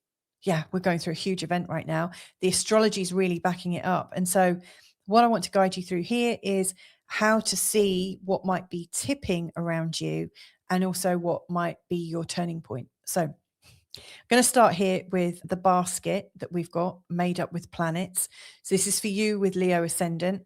There's Pluto in the 7th in Aquarius. We've got Neptune in Aries in your 9th house. We've got Uranus and Mars in your 11th house in the sign of Gemini. And then finally, we've just got Jupiter in Leo that's just gone into your first house. Now, the emphasis here is on this upper hemisphere, really taking you through a very social experience where the actions of others are impacting you and giving you a lot of learning. Now, because it's going from the 7th to the 9th, the 11th, and the first house, what I see here is decisions and commitments that you've got with other people, in particular where you might feel pressured because Pluto's there, are impacting how you're learning about the world, and your very idealistic visions right now, they're getting stronger. You are going through, I would say, a renaissance of how you see the world. I really think that's shifting and changing right now. And you also got Saturn there as well, and you might want to write and talk about it as well. So there's some very big views that you're coming into at the moment. And then there's Uranus and Mars in your 11th house, really emphasizing this social energy, really asking you, what do you want to do with the impact that you can create in the world? Like Uranus in the 11th is asking you almost, how can you collaborate with others to create more impact based on the views that you're already developing, and also based from the feelings of social pressure. And then obviously from that shift, because of how you're working with the collective and how you're making a decision about, that's also affecting how you see yourself and your own self-confidence, and your own image is going to shift because of this. Not quite as dramatically. Jupiter can put on the pounds in the first house for sure, but it's, I think, a feeling of generosity that comes over you. So whatever you're going through right now is actually turning you into a much nicer person. So I think there's nothing really to suffer there, is there? But because there's so many energies competing across this upper deck of your chart, I wanted to find the focal point of this. And so I found the midpoint between Neptune, Uranus, and Mars, and that would be for Taurus. I'm talking about this not just from the exact moment of the Uranus and Mars coming together, but the exact basket that's coming in between the 19th and the 23rd of July. All of these planets are at 4 degrees. So this midpoint is at 4 Taurus, and the far midpoint is also at 4 degrees, completely opposite in the sign of Scorpio. These are really important points in our charts right now because they're carrying the weight of the collective change. Now, earlier in this video, I looked at the Sabian symbols for each of these degrees. It's worth listening to if you want to go back. They're chaptered. Essentially, in a nutshell, they're talking about what's dead and gone. What are you trying to preserve that is actually being buried, that really needs to be let go of? And where are you having to be extra strong and resilient because you're being pounded at? There's this emotional pounding, this intensity.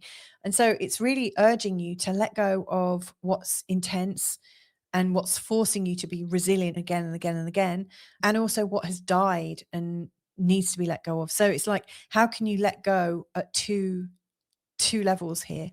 And of course, in the doing of that, I think this is bringing you into the confidence in your first house. So what I recognize here is, with this point in your 10th house and also Chiron just next door to it, it's bringing you into a part in your career, I think, where you're ready to address things that need healing, maybe need healing in terms of your public reputation. Maybe there's a part of your job that you can do in a different way that allows greater levels of healing to continue. Maybe it's actually got nothing to do with active healing, but more about mentorship. Chiron is a mentor and he shows up. You might be ready to be a mentor for somebody else, which will absolutely help with your social vision and will probably leave you feeling very generous as a result. But maybe you're being mentored too. Maybe it's about having a mentor and also mentoring others. So there really is this energy of contribution and recognition, which I think is really important. Now, down here, in terms of where you feel like you're getting a bashing, it's coming from the 4th house, the home, the family, the surroundings, maybe your birth family. Just feels like there's a lot of emotional demands. And yeah, at the time of this Uranus and Mars exact conjunction, which is happening on the 4th of July, you may well feel under pressure to make a decision about what you're going to commit to so that everything else starts to work its way out. The complaints that you might feel from strong people in your life, and then the pressures that you're putting on yourself from all of the knowledge that you're learning about, it feels like I have to do something. There's something I need to do. I really have to. And your desire to really help the community at large and humans at large, it feels like the tipping point or the turning point for you is I need to do something. I need to take action. And so, yeah, when you're linking these together, I think the action that you might be taking is actually to become a mentor in some way and reclaim your agency. So you're helping others to deal with their lack of agency. You're helping others to expand their vision so that you might actually be enabling more people that can do things in the community, not just that you have to carry it all on your own shoulders. Obviously, that's painful and actually could leave you really depleted, but that you're almost decentralizing power. That's quite an interesting thought, isn't it? Because you've also got Pluto going through the seventh house, which is all about power and people. This is giving power back to the people, which I think is rather sensational and quite a nice little way of working that could work really beautifully for that Jupiter going into the first house. But I do sense that there's difficulty at home. I do sense that at the same time as you're focusing outwards to help other people and to maybe help people to help themselves, there's also that feeling that you're turning your back on your home. I don't exactly know how you might do that. I think that's a little bit difficult, but the Sabian symbol does talk about withdrawing from the emotional battering, to say anywhere where you feel like your home is, or the people in your home are lashing their waves of emotion on your shore, it's important to manage that. So yeah, maybe what's going on right now is in your decision that you want to help more people, enable others, so it's not all on your shoulders. Maybe then you'll have more time for your home and family, but also more presence of mind to say, listen, I'm not your whipping boy. I'm not here to take all the pressure. I'm here to help you find your own way. So, yeah. And then when we get back to Jupiter, who's just gone into to Leo, your first house again, this is really emphasizing that natural feeling of generosity. And Jupiter, I think, is enabling people to be their own savior. I think Saturn and Jupiter both have management qualities. Jupiter inspires people to lift up and have hope, whereas Saturn manages, this is how we do this and this is how we do that. I think your role here is to be a spokesperson in some way, shape, or form. So I hope that's helpful to you, Leo, to understand that. Sending you lots of love as you go through this period. One thing I would emphasize is Uranus is going to be here until, I think, is it 2033? Something like that. He's going to be there for a while. And every 2 years, Uranus and Mars are going to come into an alignment with each other. So there's at least another two that are coming in, the next one in 2028 and 2030. I'm sure that's when it's going to happen. And so you're going to get another go. If you don't get it right this time, it's like work in action. So yeah, sending you lots of love. I hope this is helpful for you. If you would like to work with me on a personal level, just get in touch. My details are below. You can book directly into my Calendly calendar. If you'd like to work within a really lovely community and know more about astrology and make it more of a personal journey, then consider joining my premium membership on the school platform, or even a free membership. They're all there. You can come for free and see what it's like. All you need to do is go to the school platform. So www.school, that's skool.com/Feel Good Astrology. So have a brilliant, decisive moment of going into your turning point, and catch up with you next time. Lots of love, Leo. Bye for now. Hey there, Virgo. So I've got a short forecast for you talking about the tipping point or the turning point that's really going on right now. As I see it, we've got a moment in time where human consciousness and experience is really at a tipping point, and the astrology is really bearing out that we're going through massive socio-economic and technological changes in a way that I don't think humans have got the brain power to fully, or the nervous system to fully, completely integrate. I think this is huge what's going on. We've also got the personal tipping point or turning point that we can go through. And so with this forecast, I'm talking about Uranus and Mars.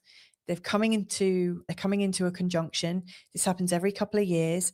And every time they come into a conjunction, they're asking you to make a decisive decision, have a change in consciousness. And I think that's what's going on right now. What I want to do is explore how the overarching planetary energy is affecting you, what future is it gathering for you, and what segment of your chart is being activated. For you, it's going from the sixth house of work and everyday stuff and health and being organized, right the way through to the start of your 12th house, where you start to lose the story and let go of all of those rules and regulations that you've set yourself. So to me, this is about the journey from having taken full responsibility to releasing yourself from all levels of responsibility, but actually feeling okay with it. Now, this is quite a difficult story for a Virgo rising, because the Virgo energy loves to be organized and loves to be on top of things. And the 12th house is a place that we, or that you most likely struggle with, because it creates this energy of letting go of your standards, letting go of your ideas, your measurements, your spreadsheets, and things like that. So it's quite the journey. And then finally, I'm going to be talking about a way that you might be able to like tip things over in a way that could help you, or even really make a pivot, really go into a new turning point, a personal turning point that gives you agency in this time of tipping points, which are actually quite chaotic to humanity. So let's have a look through this. So first of all, the future that's gathering around you, which houses are these evolving through? There's right now a really strong feeling of creating stories and knowing exactly what your life is about. And it might feel like you've got all these responsibilities and controls that you can't step out of. You simply can't, or haven't yet found a way. It might feel impossible to be able to manage your children or your job or your home or your pets in a different way to what you've already done. And I can see that sometimes we get really set in our thinking, and we think this is obviously the way it happens. I actually think what's going on right now is there to challenge you to find new ways, because actually there's a lot more freedom over here with all the things you're holding on to. I would say when you start opening up and letting things go, like letting go what you are trying to preserve, there's going to be a lot more freedom for you. The future's going to open up a lot more. You're not going to feel like the future is caving in on you because it just feels so regulated.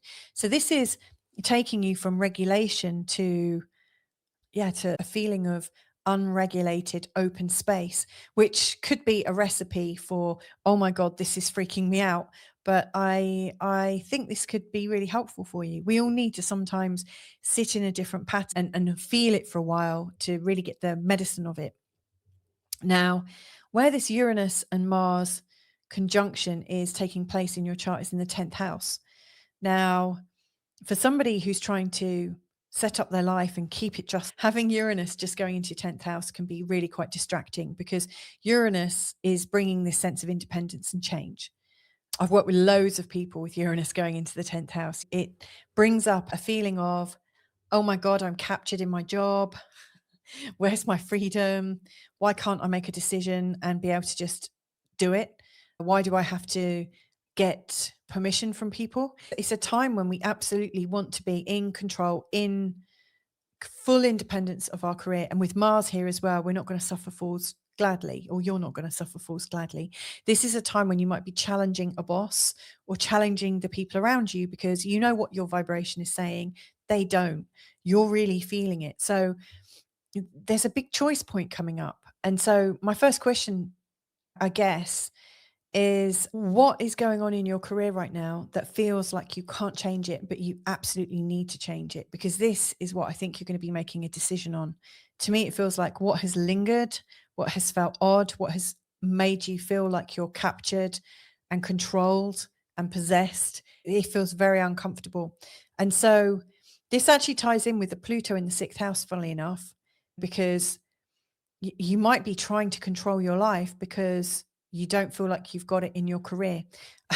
And so as you free things up for yourself in your career, you might actually be able to free things up for you in your life. So I do see that it's working at a very deep level here.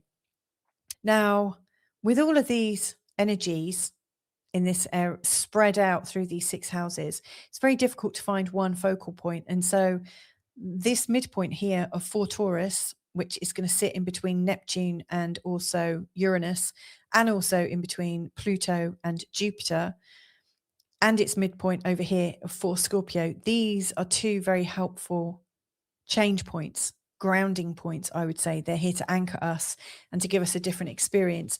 I spoke about these Sabian symbols earlier in the video, so if you want to know more about them, check out those Sabian symbols. But for Taurus, which is in your 9th house, the actual Sabian symbol for this is about letting go of what has died already. No, there's no good preserving what has already gone. Open up your opportunities by letting go of what has passed. So this is asking you where in your life, where you can explore, where you can learn, where you have belief systems, where there's religion, where there's politics, where has something died in that part of your life? Where has something, and it might be your old religion, it might be your old politics, it might be your old education, but whatever has died or whatever has been attained and you're just holding on to the licensing of it, or you're holding on to the reputation of it, or you're saying, like, for instance, I held on to a story about myself that I'd lived in Bali for a while. And I used to say to people, I used to live in Bali. This long story. There came a time when I just thought, it doesn't matter anymore. It's integrated. I don't need to remember it. So what about your magnificent adventures and studies and this, that, and the other have you got that you don't need to rely on anymore or tell yourself anymore? What can you let go? And what freshness can come in terms of what you'd like to learn, what you'd like to explore the context of? To me, this is asking you to drop your judgments and free your mind to learn something completely new. Because in learning about a new philosophy or spirituality or political thesis or any of these things, by your extra study, you're somehow going to free yourself. And it's a much easier way of freeing yourself out of your current career dilemma. To me, it's all based on expanding your knowledge, and anywhere where you have felt attacked from your original knowledge, your original view of the world. When we grow up, we're told this is how things are. And then we leave home only to find out that all that stuff was just your parents telling you fairy tales, or the news programs telling you fairy tales. So to me, your big answer is coming from letting go of your views, letting go of your judgments, in particular ones that have really served their time, and opening up to something brand new. And in that brand newness, you'll be able to make a really clear decision about your career. So I don't know if that's helpful at all. It might seem a little bit cryptic, especially for the Virgo mind. But to me, this is about you using the Mars and Uranus energy so that it doesn't use you. FYI, Uranus and Mars can also be a little bit accidental, and it can also be very abrupt and very brash.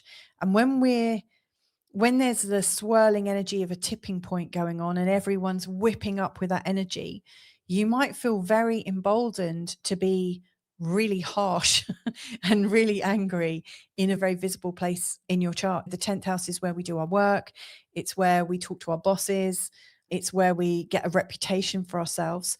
And so this is why I really think it's important for you to make a clear decision for yourself, just in case that whipping up energy comes around, catches you off guard, and all of a sudden you have loose lips and you share something that maybe you didn't want to share.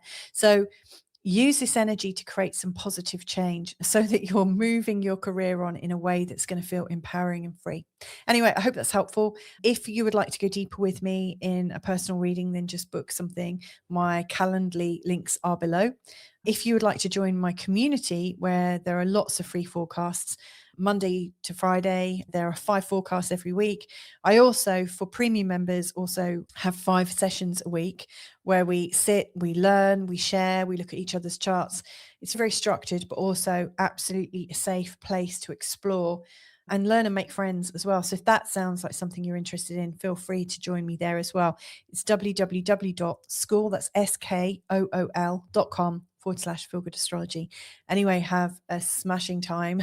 Not smashing, obviously. Have an enlightening and active time. Make some great decisions and catch up with you real soon. Lots of love.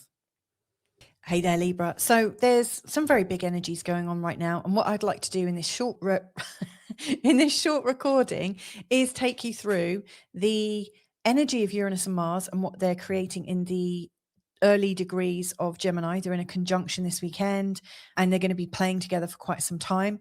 We've also got a basket energetic coming in.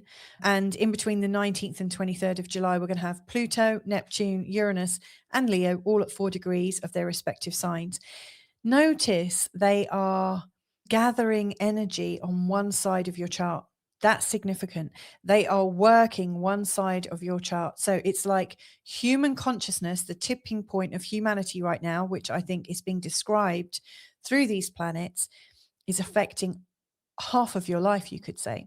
So I want to talk about where this future energy is gathering for you and what it might mean. Also about Uranus and Mars and how you can use it to make a strong decision.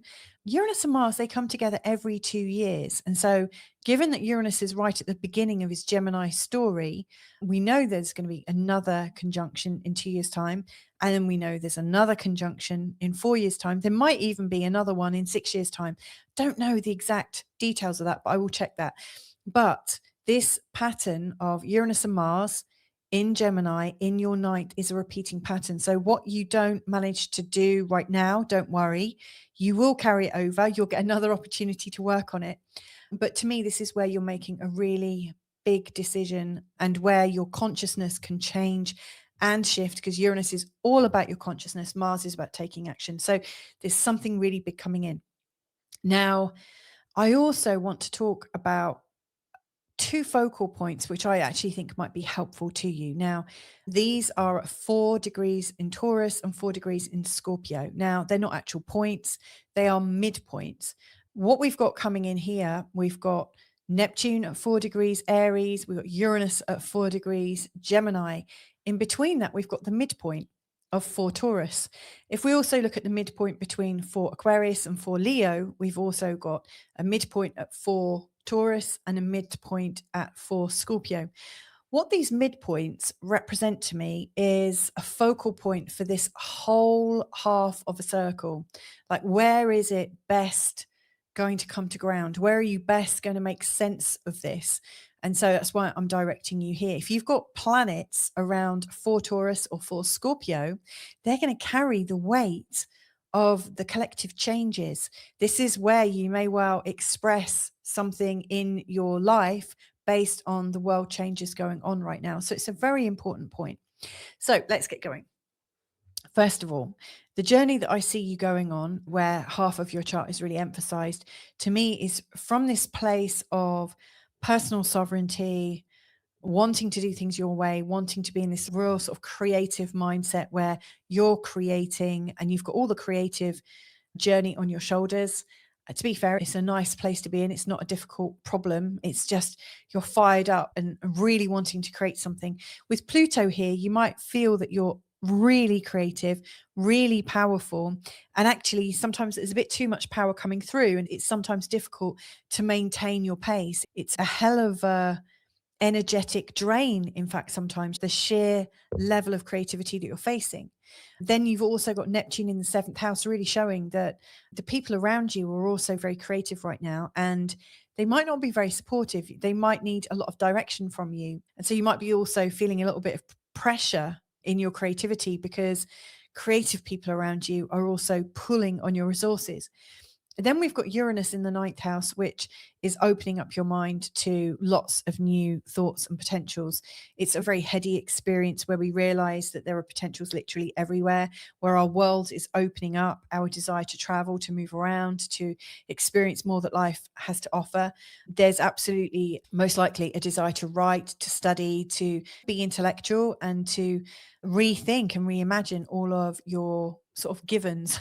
And that might include your religion, your spirituality, your politics, your ideas on how the world works. It's all likely to be shaken and enlivened. This is a really enlivening space, actually. It's creating a lot of freedom. And then finally, where Jupiter is, and this is where I think your joy is really coming in from. Jupiter's recently gone into the sign of Leo, and this is emphasizing friendships. the level of people around you that can support you, the people that want to co-create with you and collaborate with you, and all of the encouragement that we can do this together, that you don't have to carry the full creative burden on your shoulders, that you can each play a part and actually have a lot more influence. Your creative juices can actually go, they can be smaller, but go much further. So there's a hell of a creative journey here, from self-creation to co-creation. And I can see that if you're collaborating with other people, you might get more support that can actually help you with some of the people who have been almost sucking your energy a little bit as well. So there's a lot of really exciting things here. Now, as you can see, these are all in air and fire. So it's like there's no rest. There's no space for you to just collapse, sit in a chair and come out of the creativity, come out of the high intense relationships with people and just really enjoy just being still.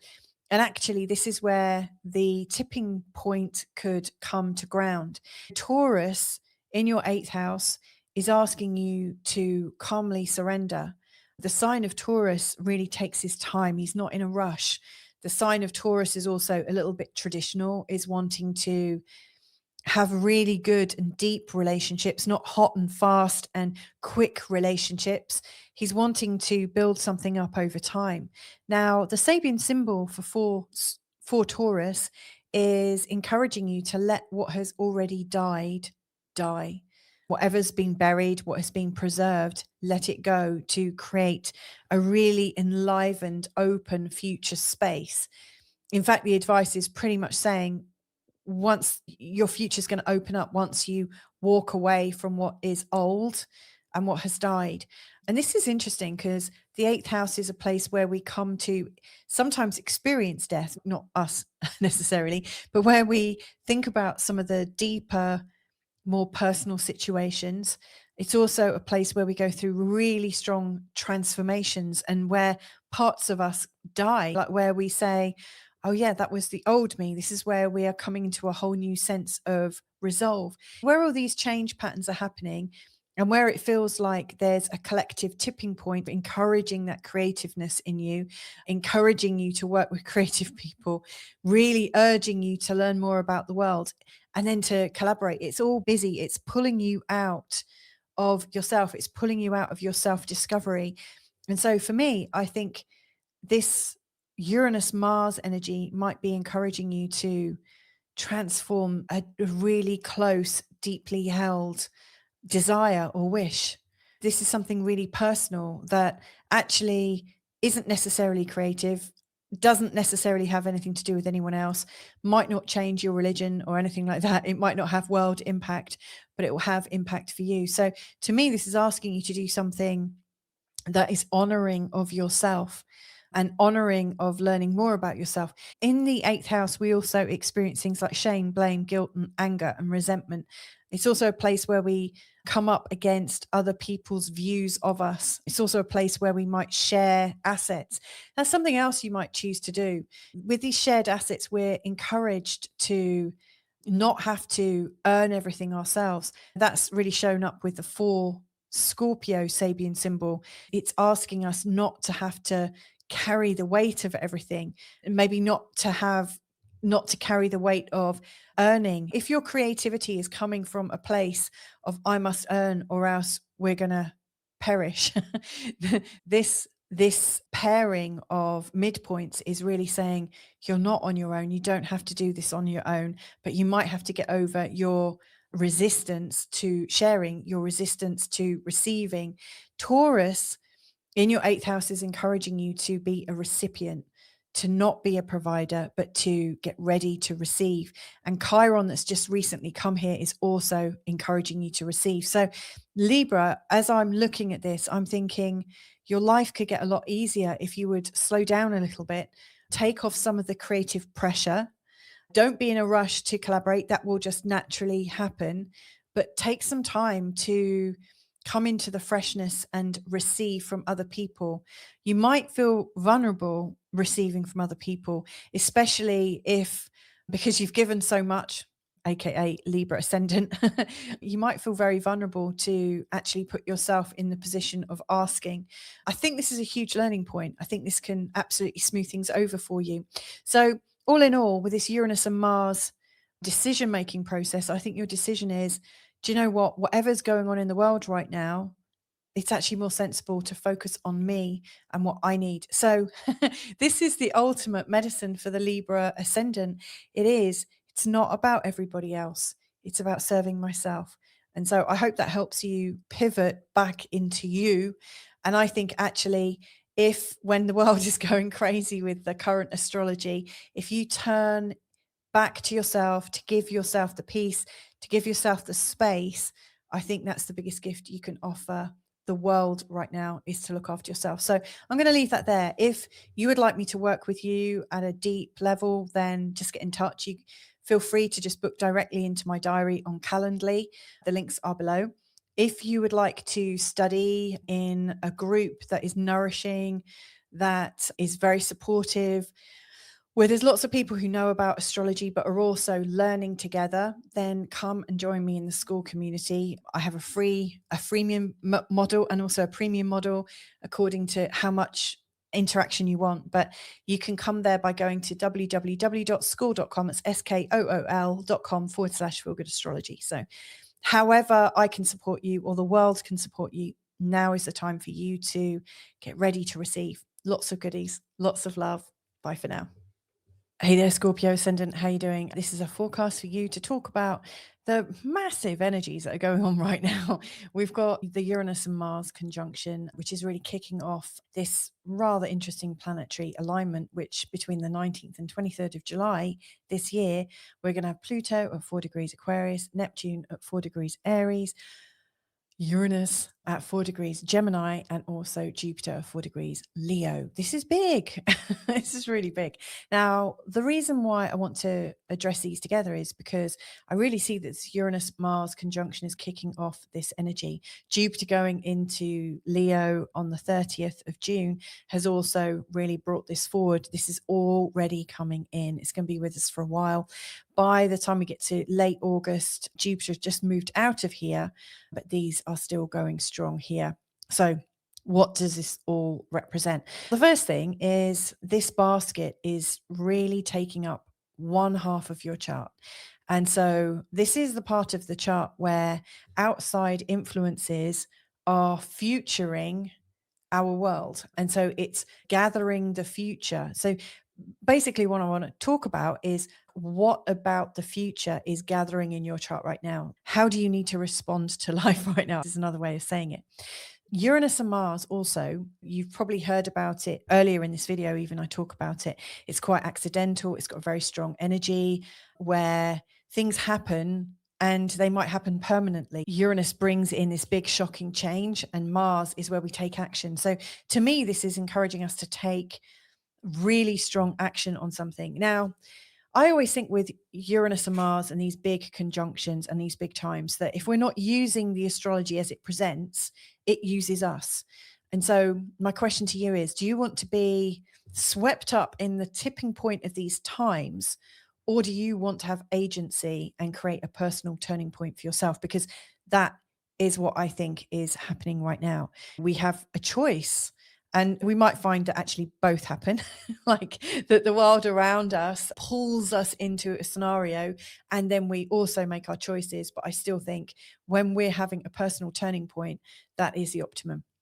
So what does this all mean? So first of all, let's have a think about what's being transformed. Like, which houses are you evolving through right now? And I should say we, because I've got Scorpio rising too.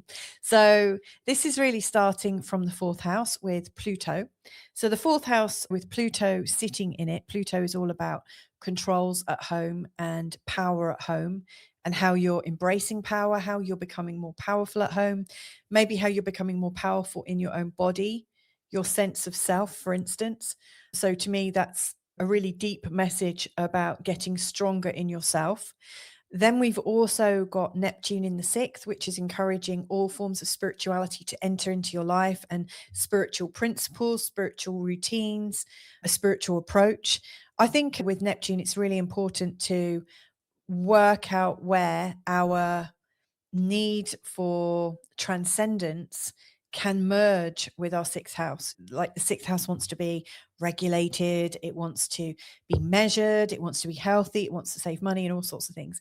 It's a very sort of business as usual house, but Neptune in here could be actually confusing. I think you're creating transcendence at home, sorry, creating power at home. You may well be learning how to live in a transcendent way.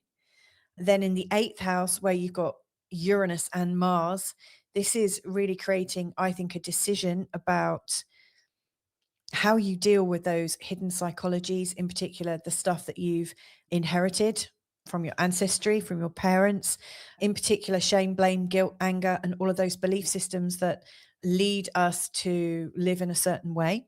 So Uranus here can create a beautiful break state. It could be really breaking down the patterns that we've held on to that actually cause us pain. So you may well be just about to free yourself from something.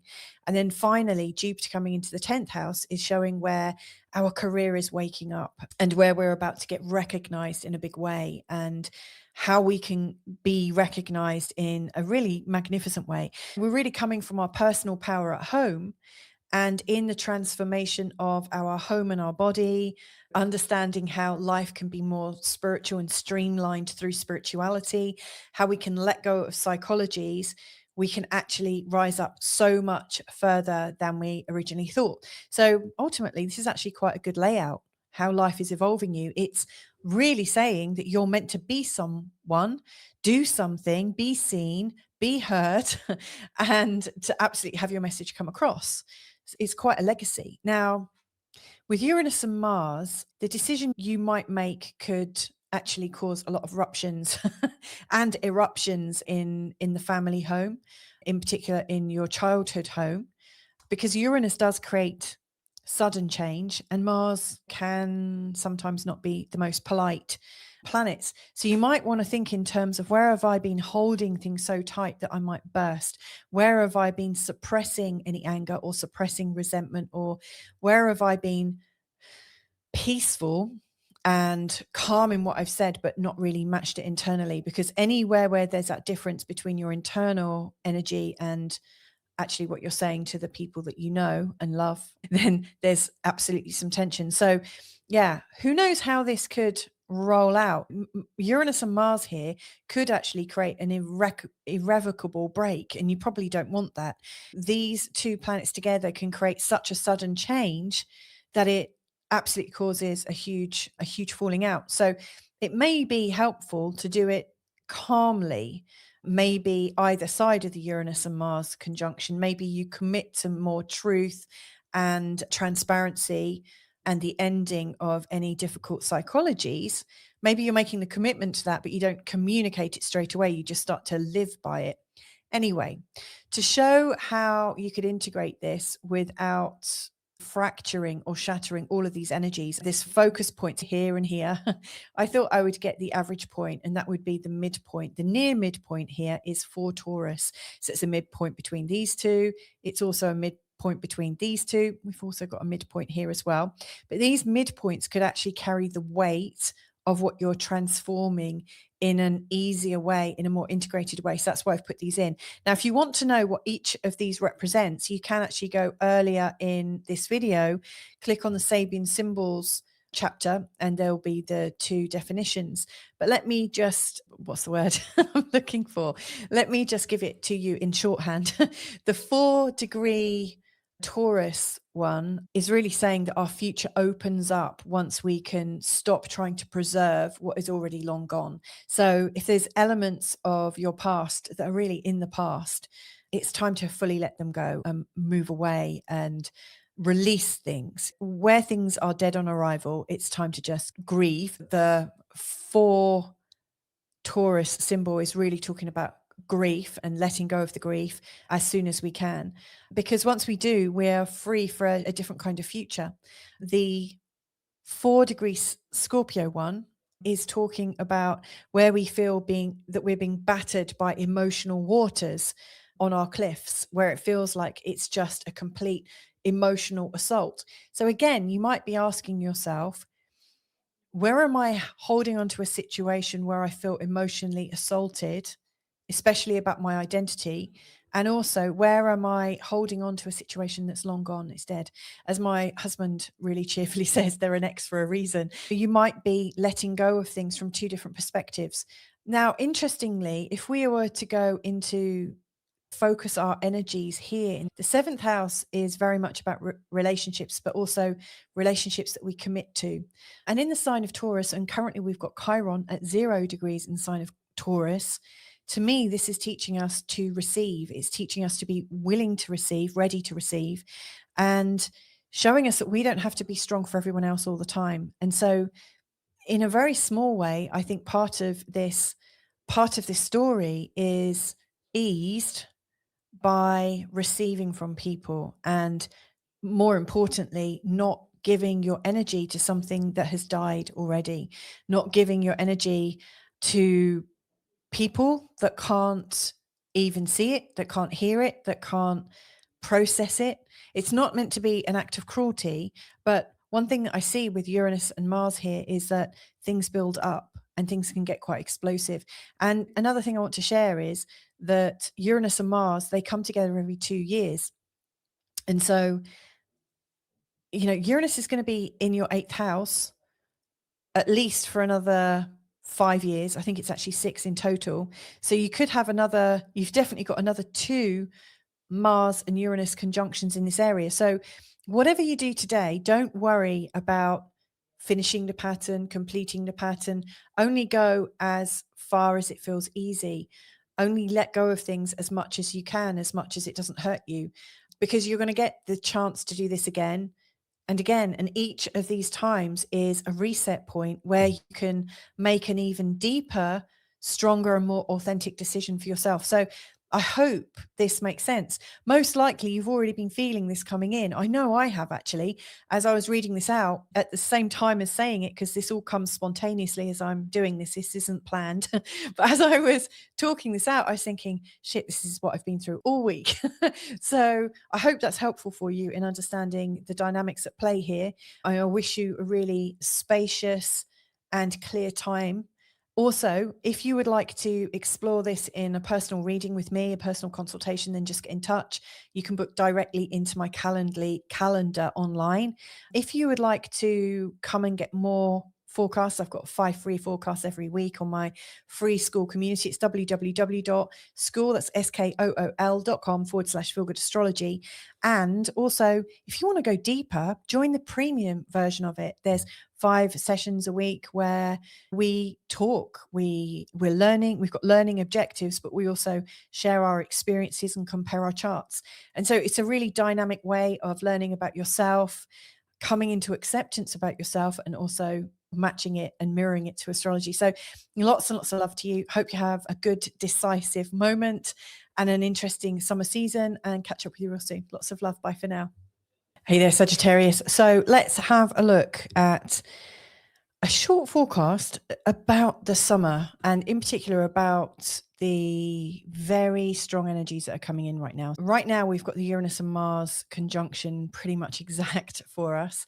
And we've also got this emerging pattern. And between the 19th and 23rd of July, this month, literally, we're going to have Pluto at 4 degrees in the sign of Aquarius, Neptune at 4 degrees in the sign of Aries, Uranus at 4 degrees in the sign of Gemini, and also Jupiter at 4 degrees in the sign of Leo. All of them coming in at the same time into this position. This is really unprecedented and very rare. And so you'll see that these are actually taking up half of your chart. I always think that the outer planets are really showing us what's going on in the world and kind of what external stuff is impacting us at a private and personal level. It's like world events filtering in. So, my question is, which houses are you evolving through right now? Because this basket is showing us where the future of humanity is gathering in our lives. And I can see for you, it's going from Pluto in the 3rd house right the way through to Jupiter in the 9th. So I'm going to pace you through these to really understand those. Now, I also think that the Uranus and Mars conjunction and also Jupiter going into Leo is really setting it off. It's really getting all of this in motion. hence why I'm combining them both. So this is quite an interactive month, and this whole configuration is really taking us through to mid to late August, and then Jupiter starts to wander off. But yeah, this is a very strong profile of the summer. Now, Uranus and Mars can be known for being explosive, also accidental. Uranus wants us to have a very clear, conscious shift, and Mars is wanting us to take action. Mostly, as I've seen this come in, and I've seen it coming in many different ways, like we had that terrible earthquake last week. Uranus absolutely shakes us, and Mars is where things absolutely get destroyed. It's like a very strong action. Mars also describes hot climates and things where things are very busy, also where there's a lot of damage and destruction. And also Gemini, which is an air sign. Gemini also is like a city full of people. And so, yeah, I do think there could be some big events coming in. We've already experienced one. I heard about one yesterday from someone in my community who was on a moped and came off the moped and head-butted a wall. Uranus and Mars, and then Gemini energy. Gemini moves us, and it's ruled by Mercury. So it's like Mars, Mercury, Uranus, all of these combined. And if you want to know a whole sort of a very long and detailed list, we've got a list right at the beginning in an earlier section. It's all indexed, so feel free to go rifling through it. Now, I think that we could get whipped up into the frenzy of the tipping point energies.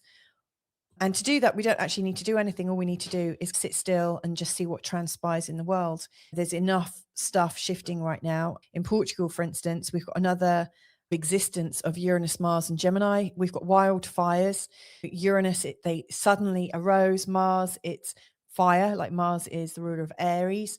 So there's this fire. And of course, the air is like spreading it far and wide. We've got like 50 fires going on at the moment. And so all of these different events can come up easily, but how could we actually create our own turning point? So we're soaking up this Uranus and Mars energy.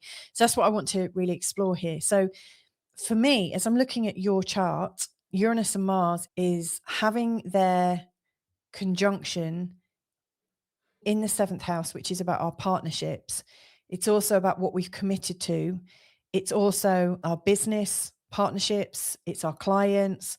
It's our open enemies. Uranus and Mars in this position is showing that we might be about to make a decision about the people that we have in our life and the terms and conditions that we might accept them in our life. Uranus and Mars is also possibly where we take action on something that we've been maybe umming and ahhing about for quite some time. These guys come together every 2 years, roughly, because Mars has got like a 2-year cycle. And so Uranus and Mars, as they come together, it's like they're starting off a new decision with lots of energy and a big feeling of change. And then over that 2-year period, you're going on a Uranus and a Mars journey. So my question is, what Uranus and Mars journey are you setting up for yourself? How can you change in terms of your relationship consciousness now and make a decision about it? That to me feels really important, because when you're soaking up all this Uranus and Mars energy, maybe as it is happening in the world, it's not going to affect you quite so much. Now, obviously, it's really hard to focus on each of these points at the same time because they're taking off in different directions. So Pluto here in the third is showing where there's a lot of control in the local community. It feels like there's a very strong narrative that is ruling your life, and you might be exploring how to be powerful in your own right within the community. There's a lot of community style things going on, especially in terms of power and where power might get too much, or maybe where you are empowering yourself. Then Neptune in the fifth, and we've also got Saturn in the fifth. That's going to be helping you explore how to be a lot more creative, how to use your spirituality in a more creative way, and also how to commit to joy a lot more. We're not meant to be suffering in our life, are we? We're meant to be exploring life to feel as much joy as we can. I think that's just my own personal opinion. Uranus in the seventh is bringing us into transformative relationships. How can we shift our relationships? How can we feel free in our relationships? Maybe from a place of our own creativity and from our emerging power in our neighborhoods, we might want a lot more freedom in our relationships. And then finally, the ninth house is showing where we want to expand. And Jupiter here is a very expansive pattern. Jupiter has a natural affinity with the ninth house. And so everything to do with learning, everything to do with teaching, everything to do with studying, sharing, writing, broadcasting, traveling, experiencing different cultures and contexts, also learning languages, all of that is absolutely emphasized. And Jupiter here is like a little child in a sweetie shop. It's like you don't know where to stop. So, like, how can you ground yourself whilst there's all these big energies going on? I think it's telling a story of where you become strong in yourself and creative and find freedom. And then from that freedom, you get to explore the world in a really magnificent way. I found the midpoint, or two midpoints, I think are very important. This one in particular, which is the midpoint of 4 Taurus. When all of these planets come into their big alignment later on this month, they're all at 4 degrees. So the midpoint between Neptune and Uranus is going to be 4 Taurus. The midpoint between 4 Pluto and 4 Leo, there's two of them. There's 4 Scorpio and 4 Taurus. So right now, 4 Taurus seems a lot more important as this month goes on. I think 4 Scorpios also going to have more relevance. Now, if you want to know what each of these actual degrees means, I've recorded a little bit about the Sabian symbols in an earlier chapter. It's all chaptered up, so feel free to go to those. To shorthand it, what I would say is 4 Taurus, which gets rounded up to 5 Taurus, is talking about how the future opens up when we let go what we're trying to preserve, what is already gone, what has already desiccated and dried up, has no juice. When something has left or died or come apart indefinitely, it's time to mourn that loss, but to move beyond it. And so that particular degree that represents 4 Taurus is representing an ending and actually letting that ending take place.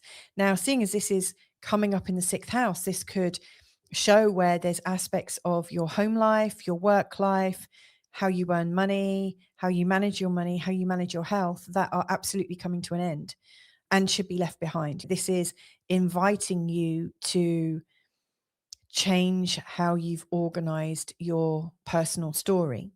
And so this could really be managed in many different ways. It might be that you focus on your health and let go of your expectations for health, let go of your dreams for health, and try something completely new. It could be that you're letting go of your expectations of earning or your expectations of how you need to work so that something new can be born. Similarly, for Scorpio is also important, and that's showing up in the 12th house, which is where we're very unconscious and where we've got the power of our imagination really active. Now, for Scorpio is talking about the emotional assault that we might be on, like where things keep hitting us over and over again, like emotional waves crashing against our cliffs. So anywhere where we feel like we're being assaulted with other people's emotions, assaulted by lots of psychic energy, and also anywhere where we're holding on to things that have really died, they've served their purpose, it's time to move on. These are 2 points that if we were to focus on these during this time, during this summer, we could probably actually work through all of these 4 planets in quite a meaningful way. So I don't know what you make that mean for yourself. I can see how it worked for me. I've currently got Pluto in the 3rd, Neptune in the 5th, Uranus in the 7th, Jupiter just going into the 9th. So I can see how this would work out for me, actually. It feels like I'm telling my own story here, in fact. So I don't know if this has been helpful to you, but you might find that to make an easier shift in terms of your relationships, that you actually focus on yourself and how your life is structured. And in doing so, this may well also resolve itself. One thing I probably would absolutely recommend you pay attention to whilst this Uranus and Mars thing is going on in your 7th house is just to watch your interactions with your partners. You might find that things suddenly get very explosive, probably lots more than they actually should for the actual subject matter at hand. You might just find that things are absolutely suddenly toxic and quite surprising. So just bear that in mind so that you don't make a sudden decision that is disproportionate to really what's going on. I really do think that Uranus and Mars is conjunctions, as they come around, they heighten the temperature in a way that just doesn't match what is naturally felt. Another final point is just don't suppress things. Let things out as they come up, but let them out gently so that you don't have to put a lid on it. You don't have to hide it and then it later blow up. So it's like, how can you, I can't remember the word I'm thinking of, but how can you, regulate? How can you regulate any bad tempers, any irritability, just while we're going through this quite tumultuous period in time? So I don't know if that's helpful at all, Sagittarius, but I do think a real turning point in your life can emerge by you focusing on how you organize your life. If you do want to go a little bit deeper with me, feel free to just book an appointment into my Calendly. That's my online calendar. But if you'd like to learn about yourself while supported in a community, I really recommend that you come and join me in my free community on the school platform. In the free community, there are extra forecasts that I don't put on YouTube, and there's a fairly active timeline, and there's always lots of different questions and things going on. If you want to learn with us, I've got a premium version of it, and currently there are 5 sessions a week where we have some learning objectives, some things we want to do, and we learn together. We look at our charts together, we talk together. So it's a place where we're sharing and experiencing living astrology in real time. It's really added a lot of richness to my life. Absolutely. I think I've got some real good lifelong friends now. So if you want to join us there, just do. It's www.school.com. That's SKOOL.com/feel good astrology. Anyway, sending you loads of love. Have a brilliant time over this summer and hopefully catch up with you soon. Bye for now. Hey there, Capricorn. So I've got a short forecast here for you to talk about the quite tumultuous times that we're heading into astrologically. Obviously, none of us really know what's going to happen. We can all make a guess about the positions of the outer planets, and we might really be talking about something that does show up. But these are absolutely new times. We've not experienced this pattern before in these signs with these planets.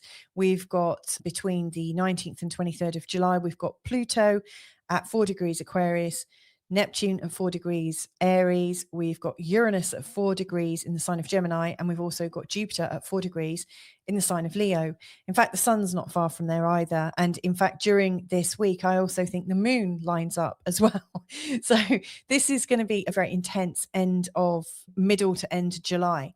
But right now, we've also got Mars and Uranus in a conjunction. And it just so happens that even though we're not quite at the 19th to 23rd, these patterns are already coming in. Jupiter's just around here, and the other planets are just coming into that 4 degree. So to me, this is an absolute acceleration from when Uranus and Mars comes together.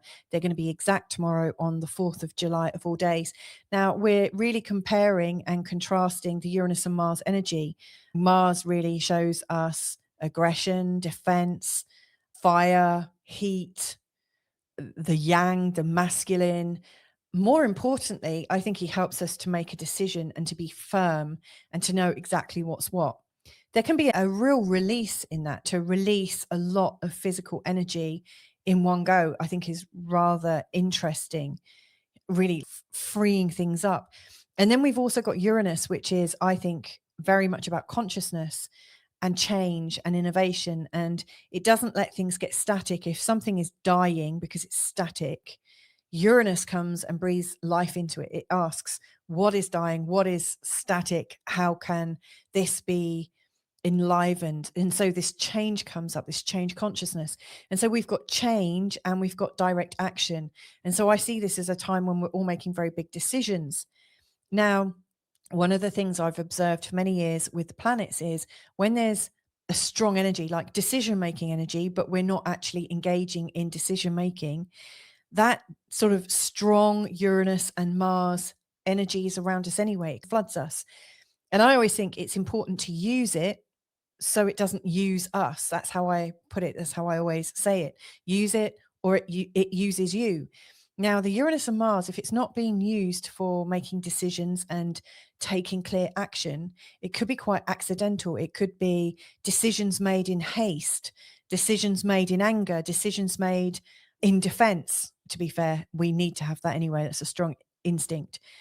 It can be where we drive and we suddenly put our foot down and then we end up making a mistake. Just yesterday, somebody who's got this Uranus and Mars conjunction, I think by an angle, I think it was by the descendant, like yesterday on a moped, came off the moped and went straight into a wall. Thankfully, has made it, survived, and was there to tell the tale.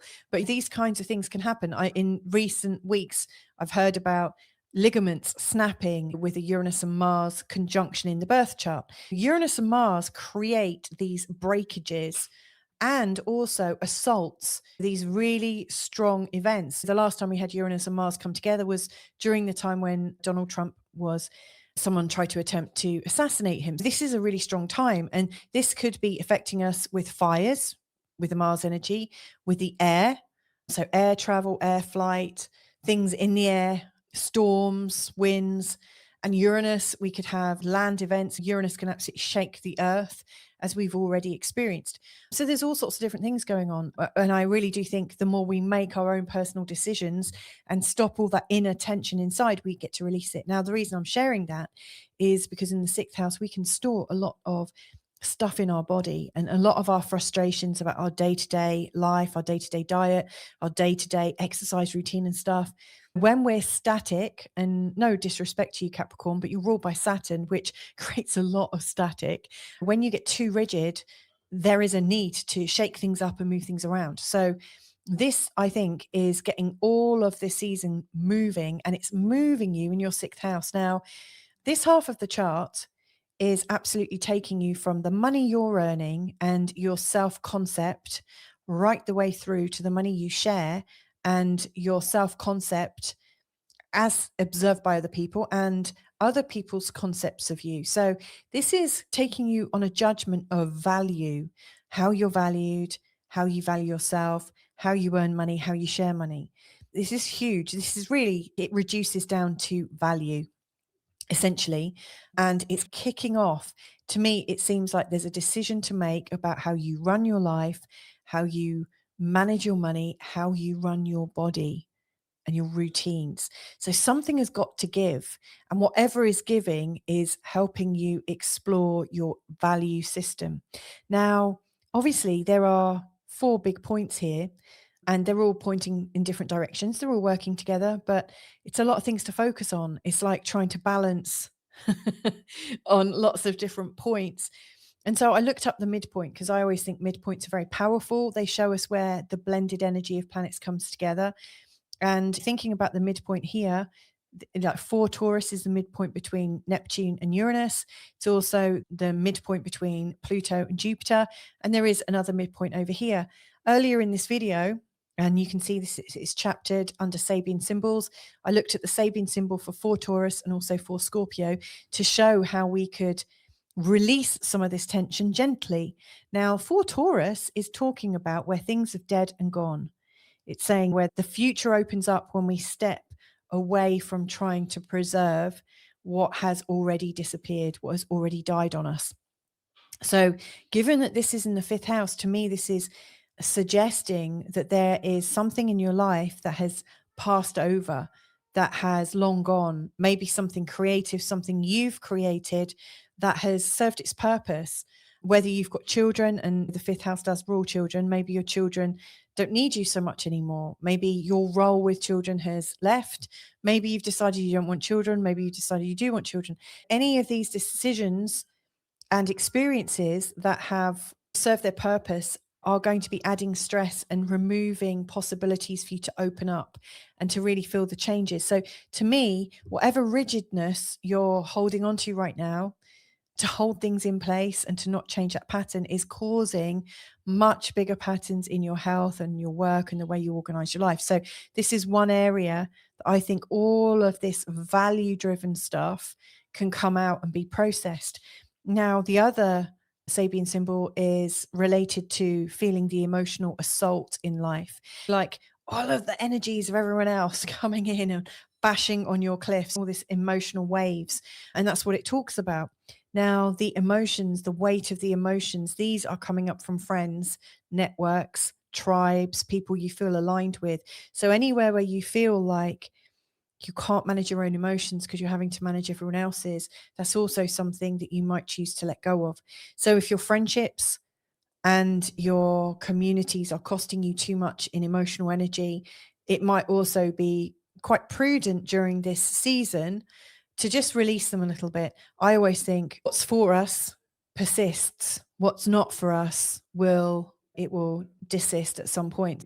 Maybe think around those 2 points. Where are you rigidly holding on to something you've created that has actually, it's got a life of its own now?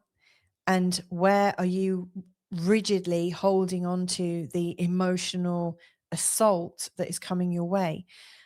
If you allow both of these to free up, you'll be able to organize your life in such a more not glamorous, gracious, easy, and spacious way.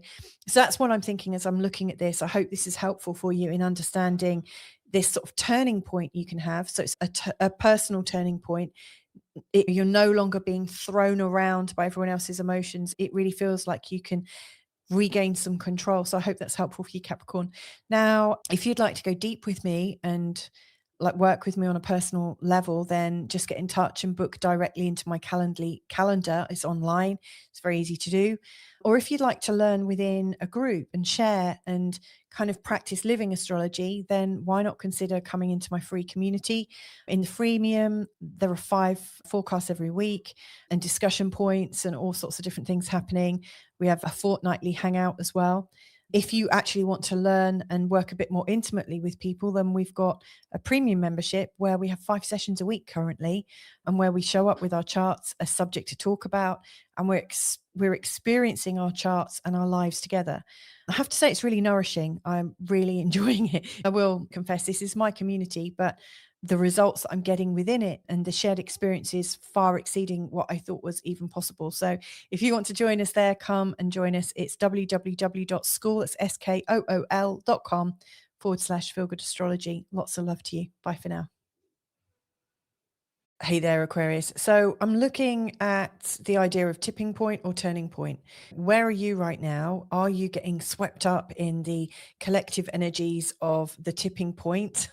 We've got a hell of a lot of strong astrology going on right now, which I think is bringing in some quite shocking world events. We might not have seen all the shocking world events. I think they could just be about to get a little bit crazy.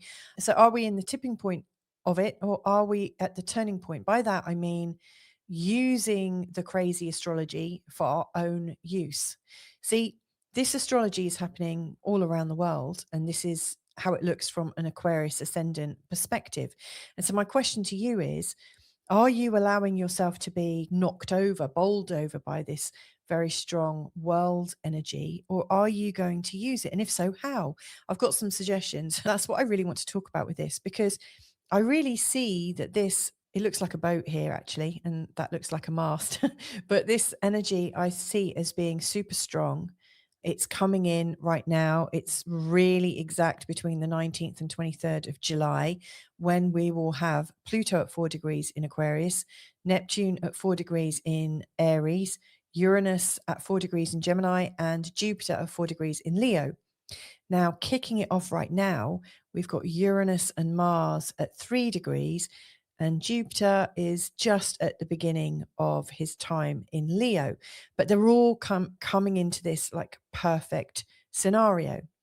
Now, what you'll also notice about this, now that I've taken out all the other planets, you can really see clearly that there's half of your chart is impacted by these planetary shenanigans. And so it's like, where is the future of humanity gathering in terms of your chart?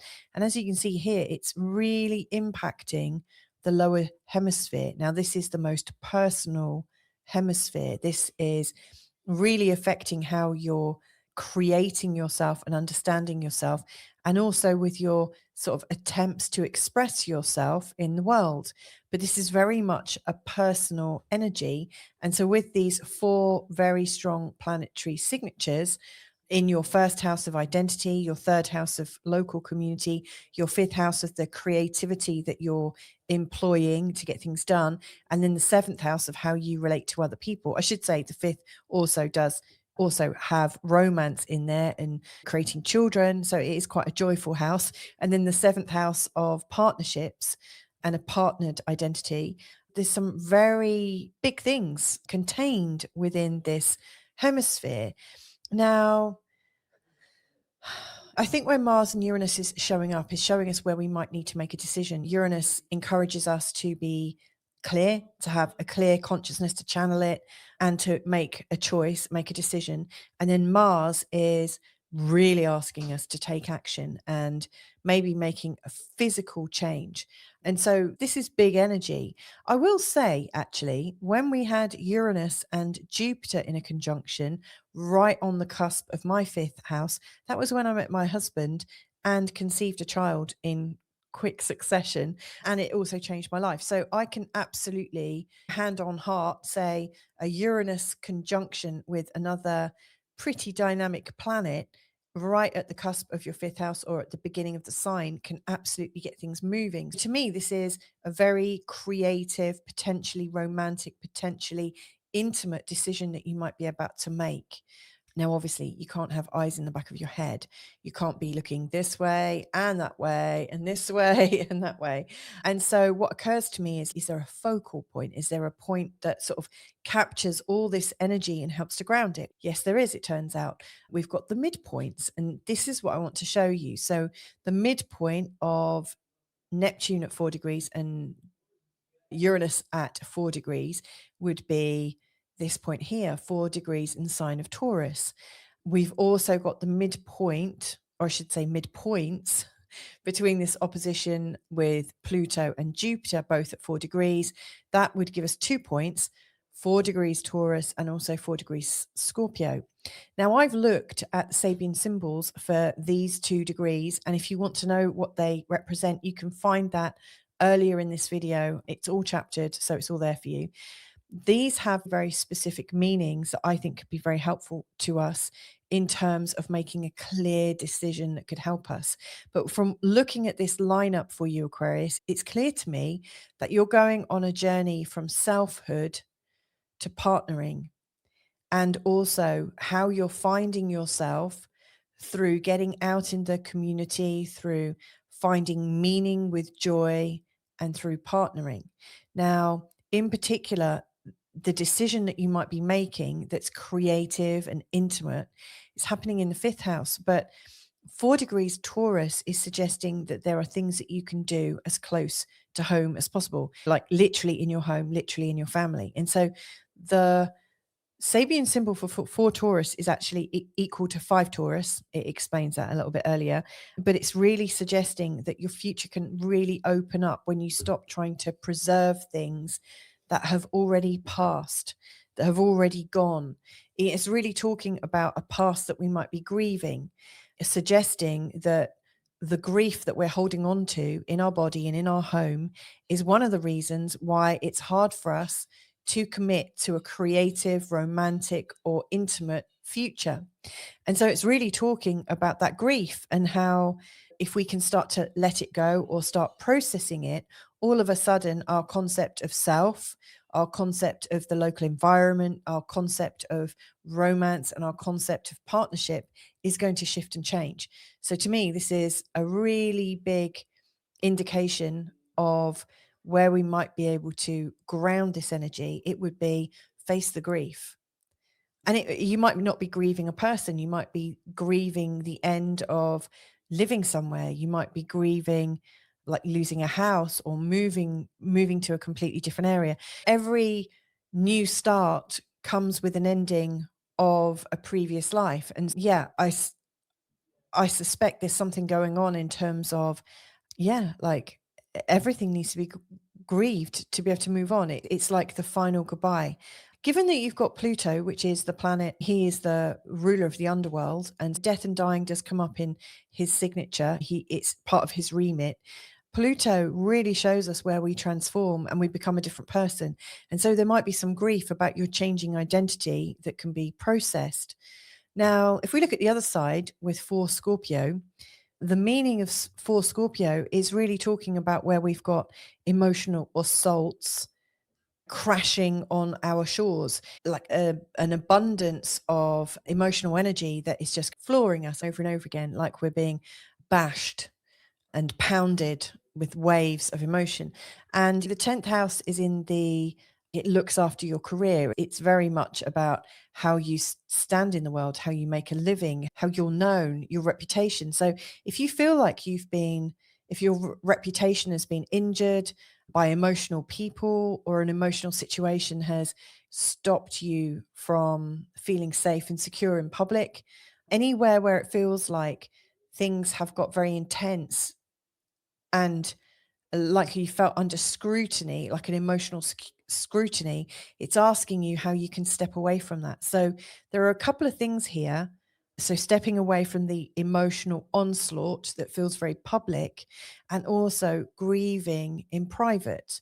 And both of these could actually help you integrate this journey of selfhood right the way through to partnership. So, yes, this is about Uranus and Mars. It's also about the other really big energetics coming in. And I do think there are some big changes in the world, but really, this is like, how can you get into the turning point energy? How can you create a change, create your own shift? So, as the world is changing around you, you're changing at the right speed for you, in the right direction for you, and you're not being so affected by things. This is about taking matters into your own hands. So I hope that's helpful in terms of moving forwards, and also potentially making a very big and bold decision. Don't worry if you can't relate to that decision just yet, because Mars is going to be coming around again and then meeting up with Uranus again in Gemini in November 2028, and then in June 2031, and then again. No, that can't be true. But you will be meeting a third time. I can't see that I've got my dates right there. But yes, it does look like they're going to be meeting three times in a conjunction in the sign of Gemini, roughly every couple of years. This is an opportunity really to experience more intimacy and more creativity in your life on this journey of partnership. So I hope that's helpful. Sending you lots of love. Now, if you would like to go deep with me in a personal reading, then just get in touch. I have my link to Calendly, which is where I take all my bookings. So just book yourself in at a time that works for you. But if you'd like to do something really dynamic and enjoy sharing astrology, then I've got a free community on the School platform. It's www.school, that's SKOOL.com/ feel good astrology. Within my community, there's a freemium level, and I put in at least 5 forecasts every week. There's little discussion points, and there's a fortnightly hangout that you can access. And if you like the community and you would like to enter into that sort of relationship of trust that we have, I've got a premium membership that's accessible. And we've got a really lovely core group of people. We meet up around 5 times a week. We talk about our charts. There's always a core subject that we're following astrologically and exploring together with our charts, with our stories. And that really is living astrology. Yeah, it's such a magical process. So if you think that would be something that you would love to do, then come and join us. Again, it's www.school.com, that's SKOOL.com/ feel good astrology. Sending you lots of love for all these big changes in your identity on your journey to relationship. Have a good one. Bye for now. Hey there, Pisces. How you doing? So this is a short forecast, really to help you process the massive energies that are going on right now. I've called it tipping point or turning point because I think when things tip over, it implies that maybe we are not completely at choice there, that we're maybe passive, that things around us are tipping over, they're getting a little bit too much, a bit difficult to handle. But I always think when there's a lot of really strong astrology that we have a choice. And I think with that choice, we can turn it around and we can start using that energy to our own advantage. So right now we've got this Uranus Mars conjunction which comes around every couple of years, and Uranus is very much about refreshing consciousness and Mars is about taking action. The two of these coming together is really showing us where there's a dynamic new start, which could be really useful for you depending on what you fancy doing. At the same time, we're building a very strong picture, and between the 19th and 23rd of July, we've got a very unusual layout. We've got Pluto at 4 degrees in Aquarius, Neptune at 4 degrees in the sign of Aries, Uranus at 4 degrees in the sign of Gemini, followed by Jupiter at 4 degrees in Leo. I mean, that's phenomenal. All these like 2 air signs, 2 fire signs, all working together. This, I do believe, is going to create a very strong humanistic shift. Humanity is going to go through some big changes. We're already seeing this coming in, but I think things are going to rapidly accelerate, and this Mars and Uranus conjunction is part and parcel of it. So that's why I'm approaching these two together. This is really seeding energy and energetic shifts really into mid-August, by which time Jupiter in Leo starts to move out of this configuration. However, other planets will come in and sit in that space as well. So this is going to be a basket that reforms itself a couple of times. So very interesting, really interesting. Now, what interests me even more is this energy is cutting your chart in half. And I think this is showing us where the future energy is gathering. These outer planets are showing what is life giving us as a human community. This is huge. And I can see here you're being taken on a journey from your unconscious mind, almost from being unborn, like your unconscious self, before you even had an identity. And it's coming through to create value about your identity, to understand your need for physical security. So actually, let's do this. It feels like your unconscious, unbodied self comes into a physical security, a physical embodiment, then an emotional search for security and an emotional embodiment, followed by a very strong storyline about how you live, how you manage your life. So it's from the unconscious, uninhabited realms right the way through to really living in your life and feeling secure. So this is a journey of security for you, Pisces, that's happening this summer. Now, like I said, the Uranus and Mars is really kicking this off. And Uranus and Mars is showing up in your 4th house, which is about the family, the home. But Uranus and Mars together can be very fiery. Things can blow up suddenly. You might find some of your relationships with people around you get suddenly strained, like there's stuff to clear. Now, whilst I would say this could be very helpful, I also notice, and I haven't included this in anyone else's chart, but it's absolutely relevant for you. On the day of the exact conjunction, i.e., the 4th of July, the moon also comes in into your sign and makes an exact square to both Mars and Uranus. This is a very strongly felt energy that could absolutely overcome you. You might not know when to stop. Moon and Mars squares can be super fiery. I've actually got one in my birth chart, so I really know what I'm talking about. And mine goes from the 1st to the 4th as well. To me, it feels like there's a very personal decision that you're needing to make about something that could affect your identity and also your home. Now, of course, it's very difficult to look in 4 different directions at the same time. And as ever, I'm always looking for how can we integrate this? Where's the integration point? And I described it earlier in the video that there's a midpoint at 4 degrees Taurus and also a midpoint at 4 degrees Scorpio. So Neptune and Uranus, the midpoint here is for Taurus. And these two, their midpoint is here and here. So I looked up earlier the meanings of these two Sabian symbols for Taurus and for Scorpio. And again, if you want those meanings, in their exact form, if you go back to the previous chapter called Sabian symbols, you'll see the description of both of them. But wherever 4 Taurus and 4 Scorpio sit in your chart, that's a really dynamic point that's, I think, really holding the pressure and the tensions of this particular basket. Now, mine actually crosses across my ascendant and descendant. So that's going to be interesting, isn't it? And I wonder where it is for you. I'm guessing it's somewhere in your 3rd house and your 9th house. Maybe you've got a planet here or there that would describe how you'll be dealing with that information. Now, for Taurus, I'm going to summarize what the Sabian symbol was saying about it. It's basically talking about the future opening up for us when we stop trying to preserve what's no longer with us.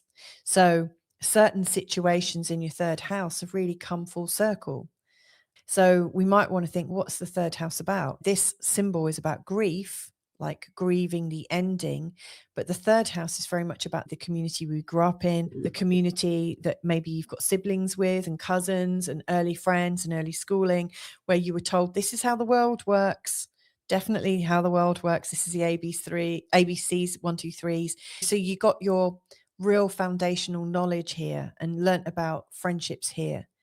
So what is it that you're grieving about this place? Where has your grief around your early belonging, where has that captured you and is preventing you from making changes? Now, the opposite sign for Scorpio is really talking about the emotional waves that are assaulting you. So it's talking about, these are the words of the Sabian symbol. It's talking about pounding, getting a pounding, which in English slang is like a euphemism for getting a right good shagging. So it sounds a bit funny me saying that. Sorry. I just had to say that. If you're British and you're living and listening, you'll absolutely know what I'm referring to there. Oh, you're getting a real good pounding there. But anyway, sorry, I've got a very childish sense of humor. The four degrees in Scorpio is showing where it's like this relentless attack of emotional energy coming at you, and you just can't do anything. You've just got to stay resilient and strong and hold that space. So to me, I think this energy of massive change taking you from before you were born to how you've created your personality in your life, how you've created security, physical security, and emotional security. To me, it's got a lot to do with letting go of what has already passed away, to do with your childhood, any old grief about that. But it's also where you feel utterly assaulted by information, religion, philosophy, spirituality, law, politics, all those higher concept ideas on life. And this is how it really is. Almost like, I don't want a red pill. I don't want a blue pill. I don't want a black pill. I don't want any pills. Keep your pills away from me. It feels like at the moment, you really need to just get into the center of the chart and kind of tune out of your local environment and also tune out of world events. To me, it feels like there's a real kind of tipping point that's building, that's stopping you from being able to know what you need to feel emotionally secure. And if you can come out of both of these energies for a moment, you'll feel what emotional security needs that you have. Now, Uranus and Mars obviously can get very triggering over this weekend. I'm recording this on the 3rd of July, but between the 3rd and the 5th in particular, it's really strong. So I really do advise that you don't, even if you make a decision about what you want to do at home and how you want to be with your family, I don't recommend that you necessarily tell people until a few days after the exact Uranus Mars conjunction, because tempers could be high and things are very busy and felt very strongly at a family level. So you might not want to clue everyone in. Maybe they don't even need to know. Maybe what's more important is that you make a decision about something.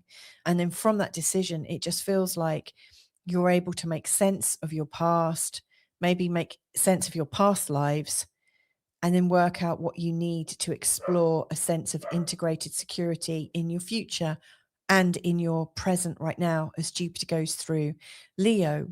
So I don't know if that's helpful for you, Pisces. I do think you can make a big turning point right now. And don't worry if it doesn't feel like you've got the capacity to do it right now. These are epic times. Uranus and Mars will come together again in Gemini in 2028 and also in 2031. And I think there's another time when they come together in the sign of Gemini again. So you're going to get to practice this energy a few times. Maybe for right now, what would be helpful is just to practice sitting in the middle and observing and not judging and feeling out of the influence of local news and also far away news, local friends and sophisticated far away friends. Now is the time for you to just chill in between your beginnings of life and your current life, the early childhood and your potential futures. How can you just sit in a place of neutrality just until this tipping point energy eases off somewhat? So I hope that's helpful for you, Pisces. Now, if you would like to work with me and go even deeper into your chart to understand it, then just book a session with me on Calendly. It's really easy to do. You've got access to my diary there. If you would like to explore your chart with other people and in a really friendly community space, then consider joining my free school community. You can get there by going to www.school, that's skool.com/feel good astrology. There are 4 to 5 forecasts every week, people chatting in the timeline, asking questions and stuff. There's some support where we're all really nice people. Anyone that's an asshole gets kicked out. Now, if you like it and it feels good and you want to go even deeper, there's a premium membership within this membership. So there's a little fee attached, but there's currently 5 sessions a week where we are looking at specific things to do with astrology that we apply to our birth charts, and we are listening to each other's stories, looking at their charts, offering suggestions. And actually, it's just a really great learning environment. Even though I've been studying astrology really since I was 18, and I first learned about it when I was 5 or 6, got my first book when I was 11, I really feel that my life has become a living example of astrology since this community has got going. So if you want to join us there, please do. It's a really lovely, safe space to examine yourself and your charts and to make some really strong friendships. So lots of love to you. I hope that's helpful to you, Pisces. Have a great continuation in this summer and good luck with the big changes that are coming in. Bye for now.